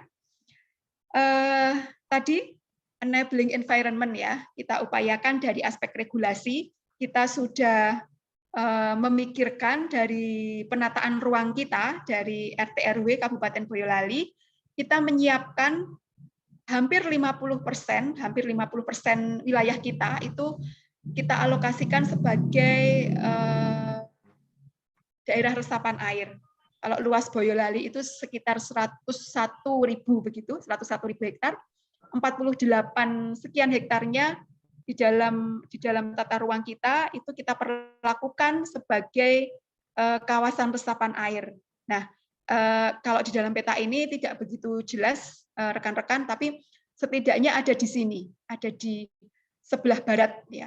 Sebelah barat ini kita alokasikan untuk kawasan resapan air. Bukan berarti di daerah ini kemudian tanpa aktivitas budidaya, itu tidak. Aktivitas budidaya tetap ada di daerah ini, tetapi dengan ada ketentuan-ketentuannya tersendiri ya. Ada ketentuan pemanfaatan ruangnya sebagai apa begitu. Di dalam perda kami ada di situ harus ya bisa memasok air tanah, kemudian bangunan-bangunannya pun juga diupayakan tetap melindungi ya, tetap menjaga kelestarian. Bagaimana kita mengupayakan air tanah sebanyak-banyaknya ke dalam lingkungan. Nah, ini saya kembali lagi dalam kami menetapkan kawasan resapan air itu kami mempertimbangkan, kami mendasari pada data dari Kementerian ESDM juga. Jadi daerah-daerah yang di situ merupakan daerah imbuan air tanah di dalam suatu CAT itu adalah daerah imbuan air tanah itu kita alokasikan pemanfaatan ruangnya untuk kawasan resapan air. Nah, kemudian program-program kita yang kita lakukan untuk mengkonservasi selain tadi dari regulasi ya, kemudian dari ADTR kami juga kami detailkan lagi sebenarnya. Jadi tidak dari tata ruang RT/RW kabupaten saja, tetapi nantinya akan di breakdown lebih detail di dalam rencana detail tata ruang. Untuk program kegiatannya sama nih seperti yang tadi disampaikan Pak Junaidi, kita ada pengembangan biopori, sumur resapan seperti itu. Kemudian ada inovasi juga dari masyarakat ya untuk memanen air hujan di daerah-daerah lereng merbabu itu yang kami temui, itu ada gubuk samudra, irigasi tetes, dan juga penampungan air hujan. Kalau penampungan air hujan ini sudah banyak dimanfaatkan oleh masyarakat-masyarakat di lereng Merapi khususnya. Kalau di Merbabu tidak banyak, tapi kalau untuk di lereng Merapi itu penampungan air hujan banyak sekali di sana. Bahkan beberapa kecamatan itu hampir setiap rumah itu pasti memiliki penampungan air hujan. Sebelum Permen LH itu keluar ya, Permen LH yang tadi Permen LH 12 2009, masyarakat kami, kearifan lokalnya itu mereka sudah memanfaatkan air hujan sebaik-baiknya untuk yang lereng Merapi. Kemudian kami juga ada program untuk pembentukan kecamatan konservasi. Selain itu, nah ini kegiatan yang secara umum dilakukan adalah penghijauan di daerah tangkapan air.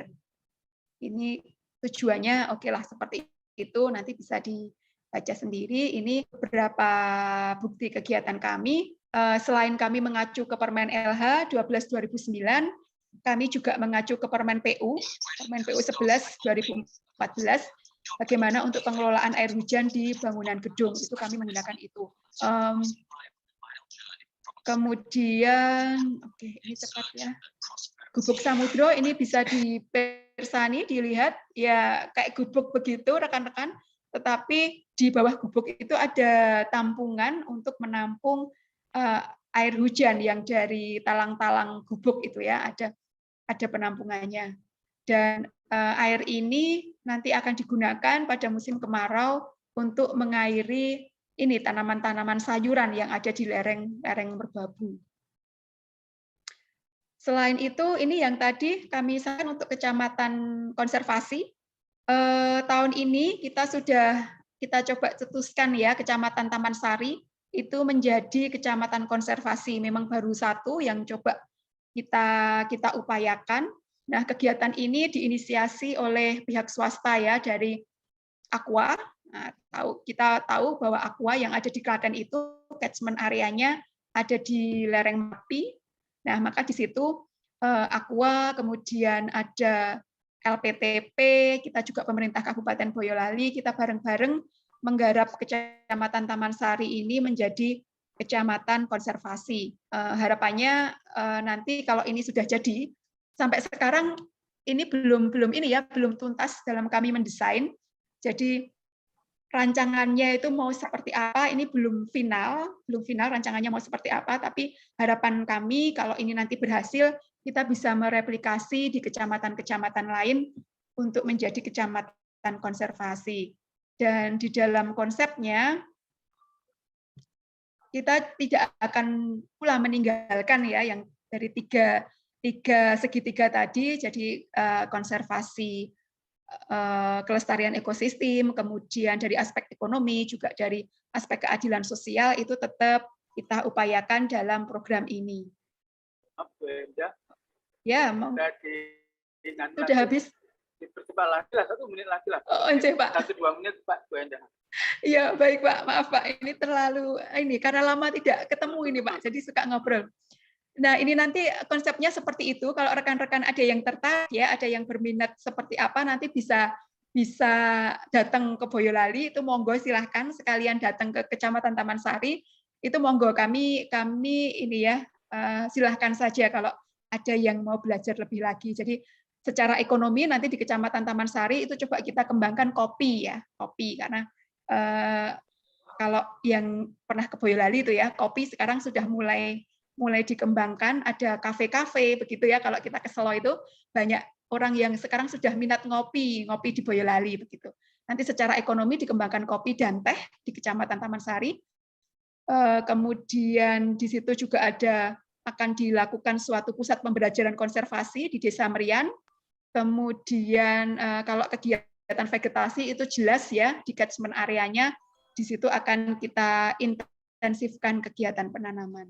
Kemudian selain itu, nah ini dia untuk yang sudah diimplementasikan, deklarasi itu sudah kita lakukan, kemudian kajian ini sudah juga kita lakukan, tetapi hasil akhirnya nanti dulu, ini masih berproses. Kemudian yang selanjutnya adalah fasilitasi untuk program kampung iklim. Jadi ternyata program kampung iklim, kampung yang memiliki upaya adaptasi dan mitigasi terhadap perubahan iklim, itu juga bersinergi, dapat bersinergi dengan kegiatan konservasi air. Jadi ini satu sekali sekali jalan kita dapat beberapa manfaat gitu. Selain konservasi air, kita juga bisa lakukan itu terkait dengan pengendalian dampak perubahan iklim. Kemudian, nah ini dia, ini Pak Darno kemarin juga sudah ikut perso juga kaitannya dengan ini, pelestarian tok singit dan tok anjar yang dilakukan masyarakat di Desa Tarubatang dan Desa Senden, ini bekerja sama dengan Balai Taman Nasional. Mereka bareng-bareng begitu melestarikan tok yang ini ada di dalam kawasan Taman Nasional, tapi kemudian pemanfaatan airnya dimanfaatkan oleh masyarakat yang ada di kawasan penyangga. Yang mereka lakukan dapat pendampingan juga oleh Litbang dari Dasolo, sehingga hasilnya cukup menggembirakan rekan-rekan. Jadi mulai kegiatan dilakukan mereka secara swadaya itu 2019, kemudian mendapatkan pendampingan dari Taman Nasional Merbabu dan Litbang Solo, Dasolo itu mulai tahun 2020, dan sekarang 2022 yang ada di Desa Tarubatang ini yang saya ambil adalah di Tok Anjar yang pada awalnya hanya berupa rembesan begitu, sekarang sudah mulai bisa dimanfaatkan oleh penduduk di kawasan penyangga, meskipun belum banyak yang memanfaatkan, tapi setidaknya airnya itu sudah mulai ini kalau dilihat di foto ya, itu kan tergambar ya, ini kalau musim hujan dari selang-selang kecil ini mengalir semua, ini kalau musim hujan. Tetapi kalau musim kemarau masih ya hanya sedikit beberapa selang yang ada airnya begitu. Nah, ini upaya ini akan terus dioptimalkan sehingga nantinya apabila Tok Anjar ini debitnya sudah besar, maka akan bisa dimanfaatkan oleh lebih banyak lagi masyarakat. Kemudian yang ada lagi ini yang pelestarian mata air juga oleh, kalau yang Tok Anjar itu di lereng Merbabu, kalau Agni Mandiri ini di lereng Merapi. Mereka juga aktif untuk melakukan konservasi dengan melibatkan banyak pihak. Kalau di sini ya, mereka ini ya semangatnya luar biasa. Mereka menggandeng banyak pihak. Ada di sana ada Karinakas itu dari Jogja ya, mereka semacam LSM begitu. Kemudian ada juga kelompok masyarakat yang peduli terhadap lahan dan pertanian, Lesman, itu juga ikut ambil bagian dalam pelestarian mata air di kelompok tani Agni Mandiri. Nah, kira-kira seperti itu yang dapat kami sampaikan dari Boyolali, Pak Junaidi. Ini memang sengaja tidak saya tutup dengan terima kasih ya. Nanti harapannya di lembar-lembar yang berikutnya akan banyak masukan. Kami akan banyak masukan baik dari rekan-rekan teknik lingkungan Undip, juga para dosen ya, bagaimana langkah lanjut begitu untuk kami lebih baik lagi melakukan upaya konservasi. Demikian Pak Jun, matur nuwun. Ya, terima untuk kasih selanjutnya, Bu Enda, atas paparannya. Karena menarik, karena ternyata apalagi sudah beberapa kecamatan Bu Enda ya dideklar sebagai kecamatan konservasi gitu. Baru satu Pak untuk satu, kecamatan konservasi ya, baru kami persiapkan satu. Ya, konservasi ini kerjaan akhirat sebenarnya Bu Enda. Iya betul. Karena sekarang melakukannya itu puluhan tahun, nanti baru orang menerima berkahnya. Jadi mudah-mudahan kalau beliau-beliau yang di Kecamatan Taman Sari itu dapat amal jariah nantinya gitu loh. Amin. Bu Enda kalau berhasil. Baik teman-teman, semua adik-adik, mungkin ada hal yang mau ditanyakan, didalami lebih lanjut dari pemaparannya Bu Enda itu, silakan. Kita kita buka nanti beberapa termin, 2 atau 3 termin kalau rame gitu ya. Oke. Saya yakin. Nah, ini juga ini tergantung nih adik-adik kita ini ada yang sudah mulai masuk ke pelajaran tentang air atau belum gitu loh, tergantung semesternya barangkali ya. Sehingga nah, silakan adik-adik mungkin dengan mengganti nama ya, kemudian semester berapa gitu ya. Biar kita tahu kenalan gitu ya. Silakan mungkin dari teman-teman mahasiswa yang ingin bertanya, monggo dipersilakan. Mungkin 3 orang dulu barangkali. Ada mungkin dengan raise hand atau langsung saja juga Mbak raise hand dulu.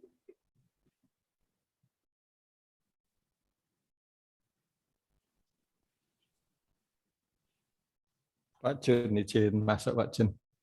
Ya, monggo Pak Darno. Ya, ini sambil nunggu mahasiswa atau yang lain sedang menyiapkan yang mau ditanyakan ya. Tadi saya tertarik dengan program konservasi yang tahun 2022 ini Bu Indah. Saya baca di situ ada penggunaan barcode standar gitu ya. Itu seperti apa bayangannya? Artinya kan ini sudah memasukkan teknologi informasi yang saya kira juga artinya konservasi air ini tidak hanya pekerjaan tidak hanya pekerjaan orang teknik sipil ya, tapi ternyata juga memasang barcode. Ini kurang lebih seperti apa Bu Indah? Mungkin bisa dijelaskan gitu Bu Indah. Matur nuwun. Ini langsung atau Deswundi? Monggo sementara nunggu adik-adik mahasiswa Bu Enda mungkin bisa ditanggapi dulu Bu Enda. Iya, Pak Darno. Untuk barcode ini begini Pak, ini juga kami mendapatkan informasi ini juga dari teman LPTP, juga dari masyarakat kelompok tani hutan yang ada di Toanjar ya Pak, yang mereka dalam melakukan konservasi itu sudah lebih terarah begitu. Jadi di tanaman yang mereka tanam itu sudah punya KTP begitu Pak. Tanaman yang mereka tanam itu sudah punya KTP dan kemudian dimasukkan di dalam jejak in itu ya Pak. Tadi ada jejak in. Nah, tapi sayangnya kami belum praktek langsung untuk jejak in, tetapi dari LPTP menjanjikan kami dari Dinas Lingkungan Hidup kalau suatu saat mereka akan ke lapangan melakukan penanaman ataupun menggunakan aplikasi ini, kami akan diajak begitu Pak Darno. Jadi tujuannya adalah setiap pohon yang ditanam itu tahu di mana ditanamnya, dan apabila nanti kondisinya tidak baik tentunya akan lebih untuk mereka melakukan tambal sulam itu tentunya akan dipermudah begitu Pak. Dan kemudian untuk penanamannya itu yang ada di Toanjar ya Pak, itu kan mereka juga sudah ada barcode-nya. Itu penanamannya juga dilakukannya tidak ada penandanya di situ. Untuk indukan yang sama itu tidak boleh jajar begitu Pak. Jadi kan bibitnya itu ada dari beberapa indukan. Nah, ada indukan yang sama itu juga tidak boleh berjajaran. Jadi di barcode itu ada informasi-informasi semacam itu Pak, yang untuk mempermudah di dalam kegiatan monitoring penanaman. Sejauh yang kami pahami seperti itu. Demikian ngaten Pak Darno. Baru sebatas itu Pak, baru sebatas itu yang kami pahami. Jadi kami belum ikut secara langsung untuk aplikasinya seperti apa. Kami belum terlibat secara langsung Pak. Tapi nanti dalam waktu dekat kami akan diajak begitu. Berarti termasuk inovasi di dalam pengelolaan lingkungan ya Bu Indah. Nanti kita masukkan di IKPLHD Bu Indah. Siap Pak. Siap Pak. Ya matur nuwun Pak Jun. Iya, harapan kami kalau itu nanti aplikasinya memungkinkan juga untuk kami gunakan juga Pak di kegiatan konservasi yang tidak hanya saat ini ya, baru ada di Kecamatan Konservasi dan juga di Toanjar, tapi nanti yang di wilayah-wilayah yang lain, karena kami sebenarnya cukup banyak Pak konservasi yang secara swadaya dilakukan masyarakat itu cukup banyak. Nah, nanti kita akan juga pakai di situ, jadi monitoringnya akan lebih mudah. Oke, baik. Ya, terima kasih. Atau mungkin bisa dilanjutkan Bu Enda, nanti semacam QR code bisa di-share, siapa tahu ada yang mau nyumbang kan, GoPay, pakai non tunai atau GoPay dengan GoPay atau boleh Pak. Nah gitu loh. Kan tadi kan ini kan investasi akhirat, siapa tahu Bu Enda. Nah, mungkin menarik. Jadi itu, Pak, ini ya Pak, jadi hibah konservasi ya Pak. Iya, hibah air. Ya, itu instrumen ekonomi lingkungan ya Pak. Salah satunya. Ya. Oke, baik, ini ada teman-teman yang sudah resen ini, diantaranya silakan mungkin dimulai dengan Axel Indo dulu ya, Indo Farel ya. Silakan, setelah itu dilanjutkan dengan Johannes Calvin ya. Monggo silakan. Baik, silakan. Terima kasih Pak Jun untuk kesempatannya. Sebelumnya perkenalkan, nama saya Axelino Farel Andika dari semester 4 Pak untuk saat ini. Sebenarnya sebelumnya saya juga tertarik yang terkait pelaksanaan kecamatan konservasi itu. Pertanyaan saya tuh untuk kecamatan konservasi ini apakah pure murni dari DLH atau sama perusahaan yang seperti perusahaan Aqua tadi, atau terus aspek peran serta masyarakatnya tuh apa Bu? Terus kemudian juga ini kan tadi masih dalam proses perencanaan ya Bu. Itu target dari DLH Boyolali itu kira-kira bakal terlaksana kapan, dan apabila ini sudah terlaksana, apakah ada kemungkinan untuk menambah kecamatan lain untuk dijadikan kecamatan konservasi? Kemudian juga saya juga melihat tadi ada terkait fasilitasi BIMTEK program Kampung Iklim, itu apakah dilakukan baru di beberapa calon kecamatan konservasi atau sudah dilaksanakan di beberapa kampung gitu ya Bu ya? Mungkin itu Bu pertanyaan dari saya. Mungkin ditahan dulu beda biar sekalian mungkin dari saudari Johannes Calvin, silakan. Baik Pak, apakah suara saya terdengar Pak? Nah, baik, sebetulnya hampir mirip dengan Axelino pertanyaan saya Bu. Jadi seperti yang sudah dibilang akan dibuat kayak konservasi air dari Gunung Merapi ya, dari kawasan Merapi kalau tidak salah. Jadi itu apakah nanti itu sendiri, apakah pengelolaannya itu bakal pure dari DLH atau dari Aqua sendiri? Dan jikalau misalnya dari DLH, kemungkinan besar targetnya itu bakal dapat mencukupi kebutuhan air itu sampai berapa kecamatan seperti itu Bu? Atau bahkan mungkin satu Kabupaten Boyolali atau seperti apa Bu? Terima kasih. Monggo silakan, karena masih 2 Ibu, silakan dulu Bu, bisa ditanggapi Bu Enda. Iya. Baik Pak Nzih. Untuk Axel ya. Saya kalau dipanggil Bu itu jadi kayak tua ya. Sering berasa ini Pak, sering berasa muda terus. Padahal memang sudah ini ya Pak, sudah jauh 20 tahun ya dari adik-adik ini. Iya, 20 tahun. Baik, iya. Menanggapi Axel dan Johannes Calvin. Oke. Untuk kecamatan konservasi ini memang banyak pihak ya yang terlibat di sini. Tadi sudah saya sampaikan bahwa yang menginisiasi itu adalah dari pihak swasta, dari Danone ya dalam hal ini. Jadi karena memang Danone Aqua yang ada di Klaten itu setelah mereka melakukan kajian, ternyata daerah tangkapan airnya itu ada di wilayah Boyolali begitu.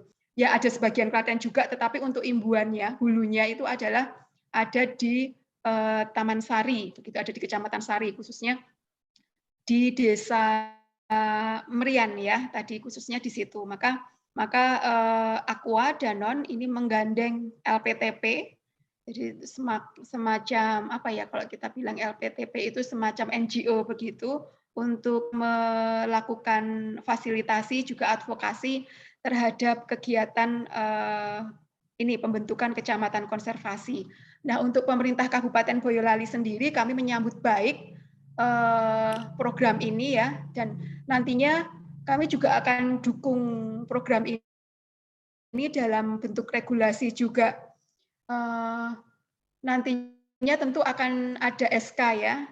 Untuk SK-nya dari teman-teman Bapeda ini yang mengupayakan ya untuk penetapan Kecamatan Taman Sari ini menjadi kecamatan konservasi. Nah, konsekuensinya kalau di situ sudah sebagai kecamatan konservasi, tentunya penataan ruang ya, kalau terkait dengan pemerintah, tentunya penataan ruangnya kita harus mengacu ke sana, ke kaidah-kaidah konservasi seperti itu.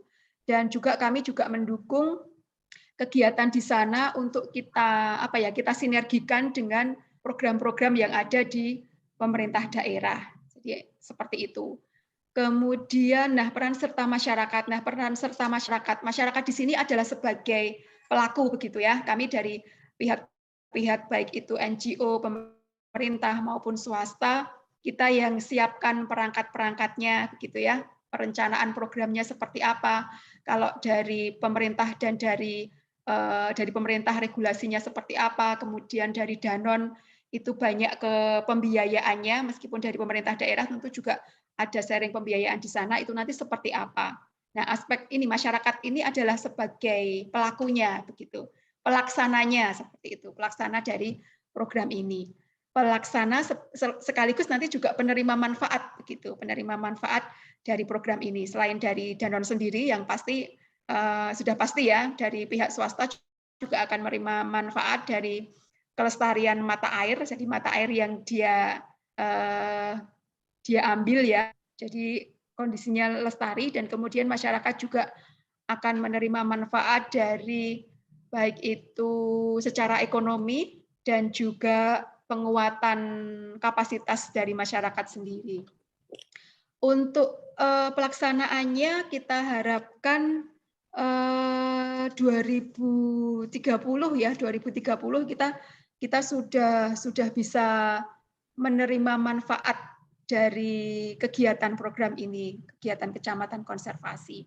Kalau untuk selanjutnya tentu kita ada harapan besar, kita akan mereplikasi program ini ke kecamatan-kecamatan yang lain, gitu ya.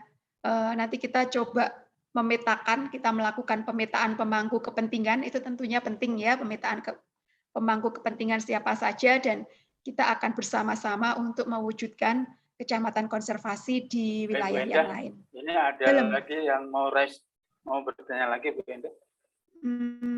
Ya. Silakan. Baik, Pak. Mungkin Garnerita tuh kayaknya. Baik. Apakah suara saya terdengar, Pak Jun? Jelas. Nah, ya. Terima kasih atas kesempatan yang diberikan. Saya izin bertanya, Bu Indah. Kebetulan kan saya dari Boyolali. Saya izin bertanya, di daerah saya itu sebenarnya Boyolali Kota, Bu, tapi untuk air mengalir itu susah banget, Bu. Kita harus menunggu dari PDAM, dan dari PDAM itu pernah satu kasus 1 minggu itu tidak mengalir airnya, Bu. Nah, kami kesulitan untuk melakukan aktivitas seperti biasanya. Nah, mungkin nggak sih, Bu, di daerah saya, di daerah Kecamatan Boyolali, ke Kelurahan Pulisen, itu dilakukan konservasi gitu, Bu. Misal kita nggak menunggu dari satu sumber air, karena memang di daerah saya itu untuk air mengalir itu susah sekali, Bu. Apakah ada kesempatan, Bu, untuk itu dilaksanakannya konservasi di daerah saya? Terima kasih, Bu. Ya. Baik, Mbak Garnerita. Langsung, Pak. Ya. Ya. Silakan. Iya. Ini sama dengan saya, Mbak. Oh, maaf, tadi yang Axel masih satu lagi ya yang belum saya sampaikan ya, untuk BIMTEK Kampung Iklim ya. Saya sambung aja nanti ya. Untuk BIMTEK Kampung Iklim ini memang sudah banyak dilakukan oleh dinas sendiri ya, dinas lingkungan hidup. Jadi kami setiap tahun kami upayakan kampung iklim baru terbentuk begitu.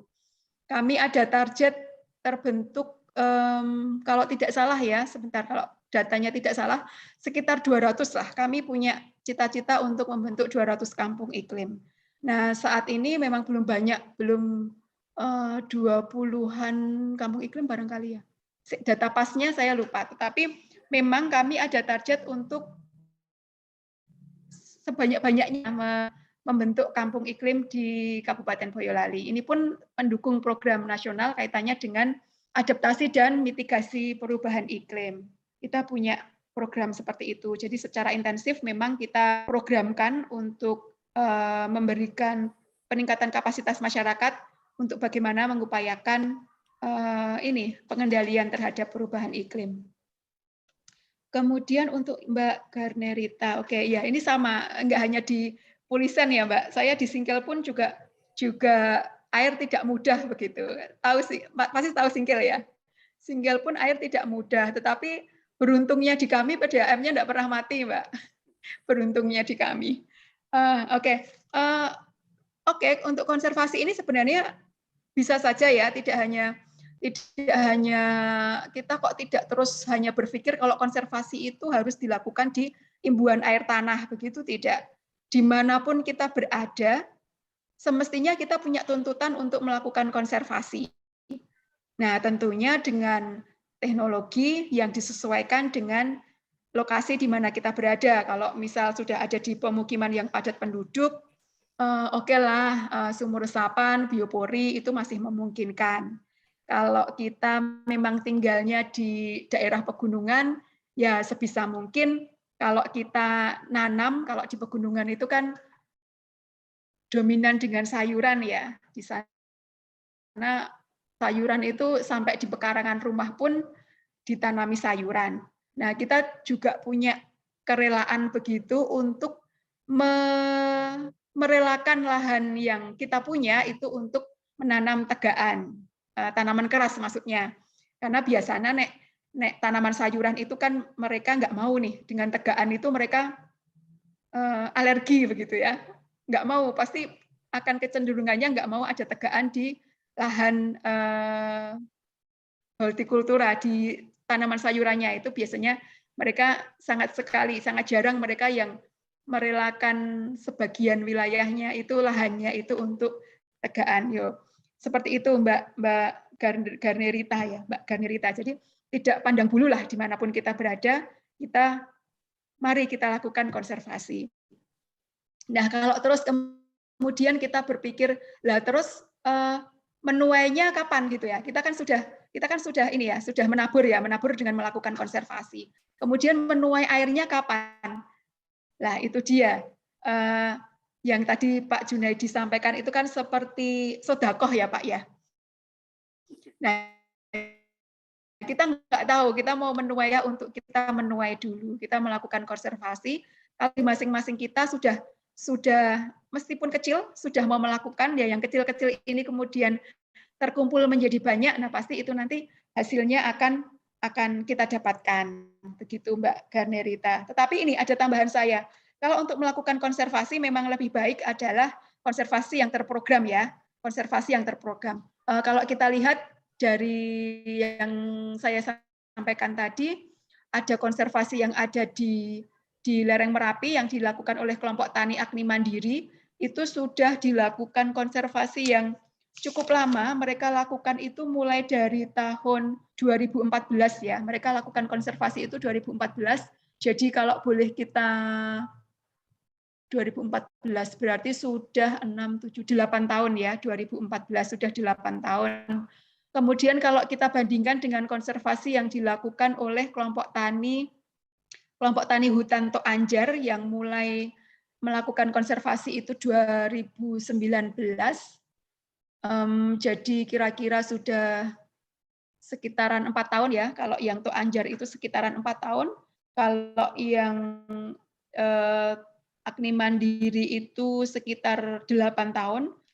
Nah, tetapi memberi hasilnya cukup signifikan untuk pelestarian yang Tok Anjar. Itu karena kalau kita lihat memang untuk Tok Anjar ini lebih terencana. Jadi catchment areanya itu di mana itu sudah ada penelitian tersendiri. Kami sampaikan seperti itu. Tapi kalau untuk Agni Mandiri itu memang belum. Jadi masyarakat karena kemauannya yang luar biasa, mereka asalkan di atasnya tok begitu, asalkan di atasnya mata air, mereka intensif melakukan penanaman. Tetapi dalam 8 tahun ya sekarang terlihat baru rembesan-rembesannya saja seperti itu, tetapi belum sampai bisa menghasilkan air untuk kebutuhan penduduk di sana. Tapi ya sudah cukup mengembirakan hasil itu. Rembesan-rembesan itu selama 8 tahun itu sudah luar biasa bagi kami.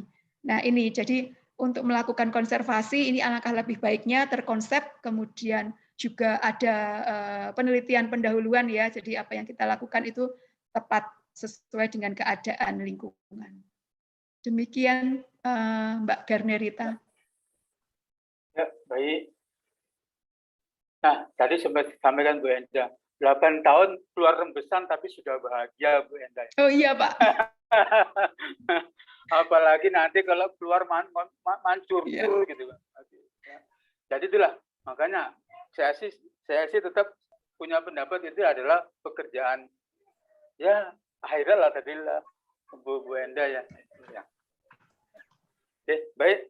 Sepertinya waktu juga kayaknya Bu Enda yang memaksa kita harus mengakhiri gitu loh sesi kita ini.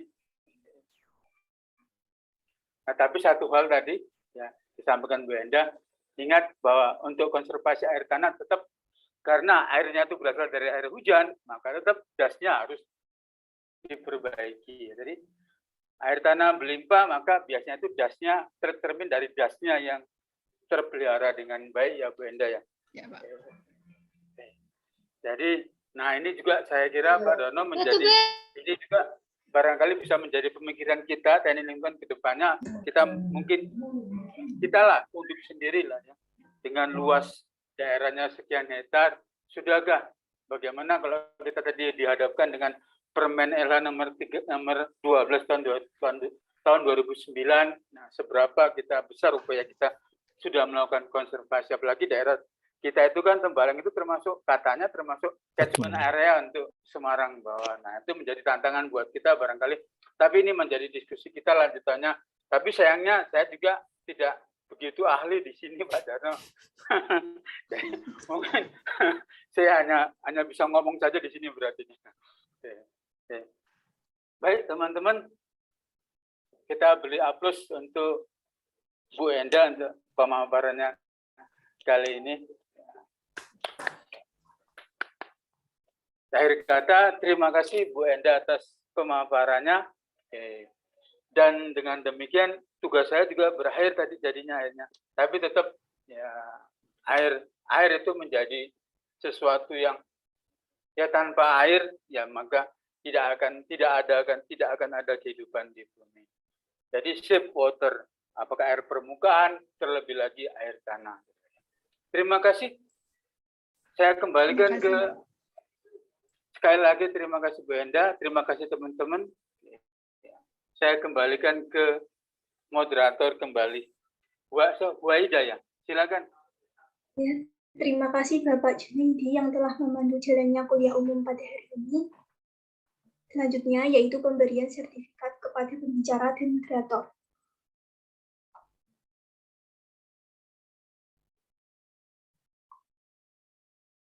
Baik, berikut merupakan sertifikat sebagai tanda terima kasih dari kami kepada Ibu Enda Setiawati, Sarjana Teknik Magister Sains yang telah menjadi pembicara kuliah umum pada hari ini. Mohon diterima Ibu, semoga ilmu yang diberikan dapat berguna bagi kita semua, dan semoga Ibu selalu diberikan kesuksesan dan kelancaran dalam bekerja. Amin. Terima kasih Mbak. Terima kasih Bu Pak Darno, Pak Junaidi, rekan-rekan semua. Mohon maaf apabila saya salah kata, juga hanya seperti ini yang dapat kami sampaikan, Pak. Mohon maaf yang sebesar-besarnya. Terima kasih juga Ibu Indah. Selanjutnya, sertifikat juga kami serahkan kepada Bapak Junaidi, Sarjana Teknik, Magister Teknik, yang telah memandu jalannya kuliah umum pada hari ini. Mohon diterima Bapak, terima kasih sudah bersedia menjadi moderator untuk kuliah umum pada hari ini. Semoga Bapak juga selalu diberikan kelancaran dan kesuksesan dalam pekerjaannya. Amin. Terima kasih, Panitia. Saya terima. Memasuki acara yang terakhir, yaitu penutup. Untuk menutup acara kuliah umum pada hari ini, mari kita mengucapkan hamdalah. Alhamdulillah, acara kuliah umum pada hari ini telah kita ikuti dengan lancar. Untuk selanjutnya, Kepada pembicara dan seluruh peserta diharapkan untuk mengaktifkan fitur kamera untuk sesi dokumentasi. Saya hingga pukul 10:11 untuk bersiap-siap. Foto dulu Pak Jun, Bu Indah.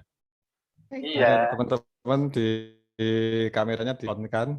Alfian, minta tolong teman-teman dijawab semua, Alfian sama Axel atau yang lain. Baik, Bapak. Baik, Pak.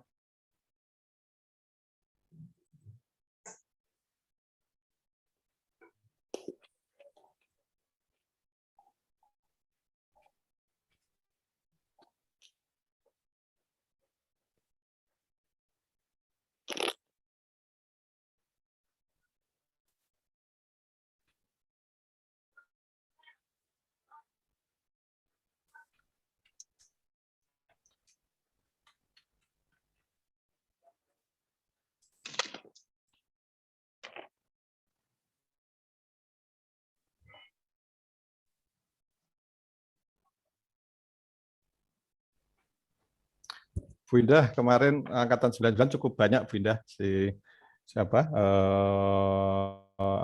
Mas Ahmad, Ya. Mas Teo. Terus ada beberapa yang jarang muncul juga, ada Mbak Ika, Mbak Lestari Tanti, atau iya Pak, siapa itu Tanti. ya? Terus Mbak Mirna. Ya lumayan lah bisa 99 biar berapa? Dulu Kali itu aku.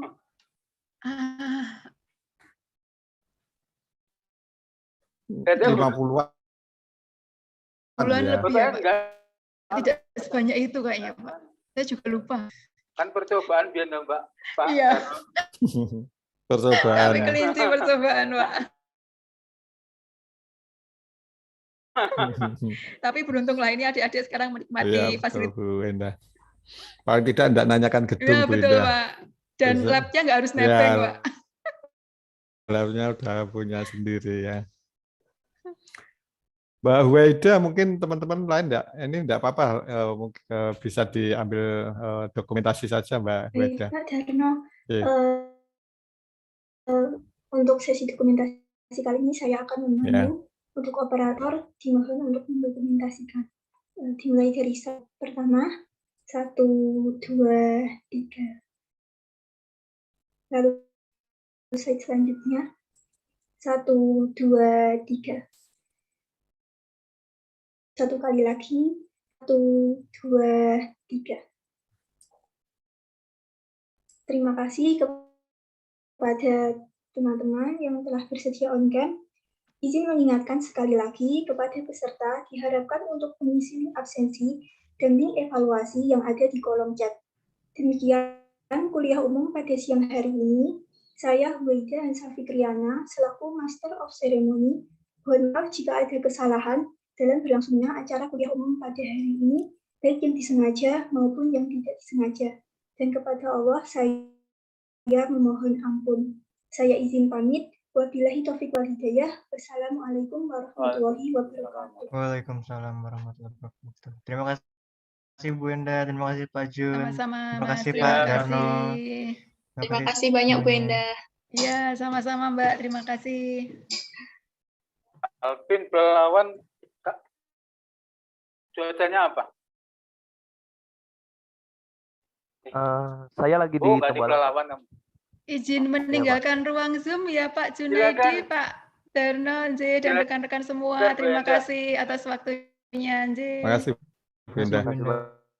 Terima kasih panitia semua. Alvin, Axelino, Alfian, makasih banyak. Terima kasih juga Pak Darno. Juga Pak Darno. Terima kasih banyak. Live dulu. Baik, Pak. Terima kasih Pak Jun. Terima kasih Live Pak dulu Pak Jun. Jun. Bu Nurti, Bu Dewi. Saya pamit dulu ya. Baik Pak. Baik Pak Jun. Terima kasih banyak ya Pak. Terima kasih banyak Pak. Ya.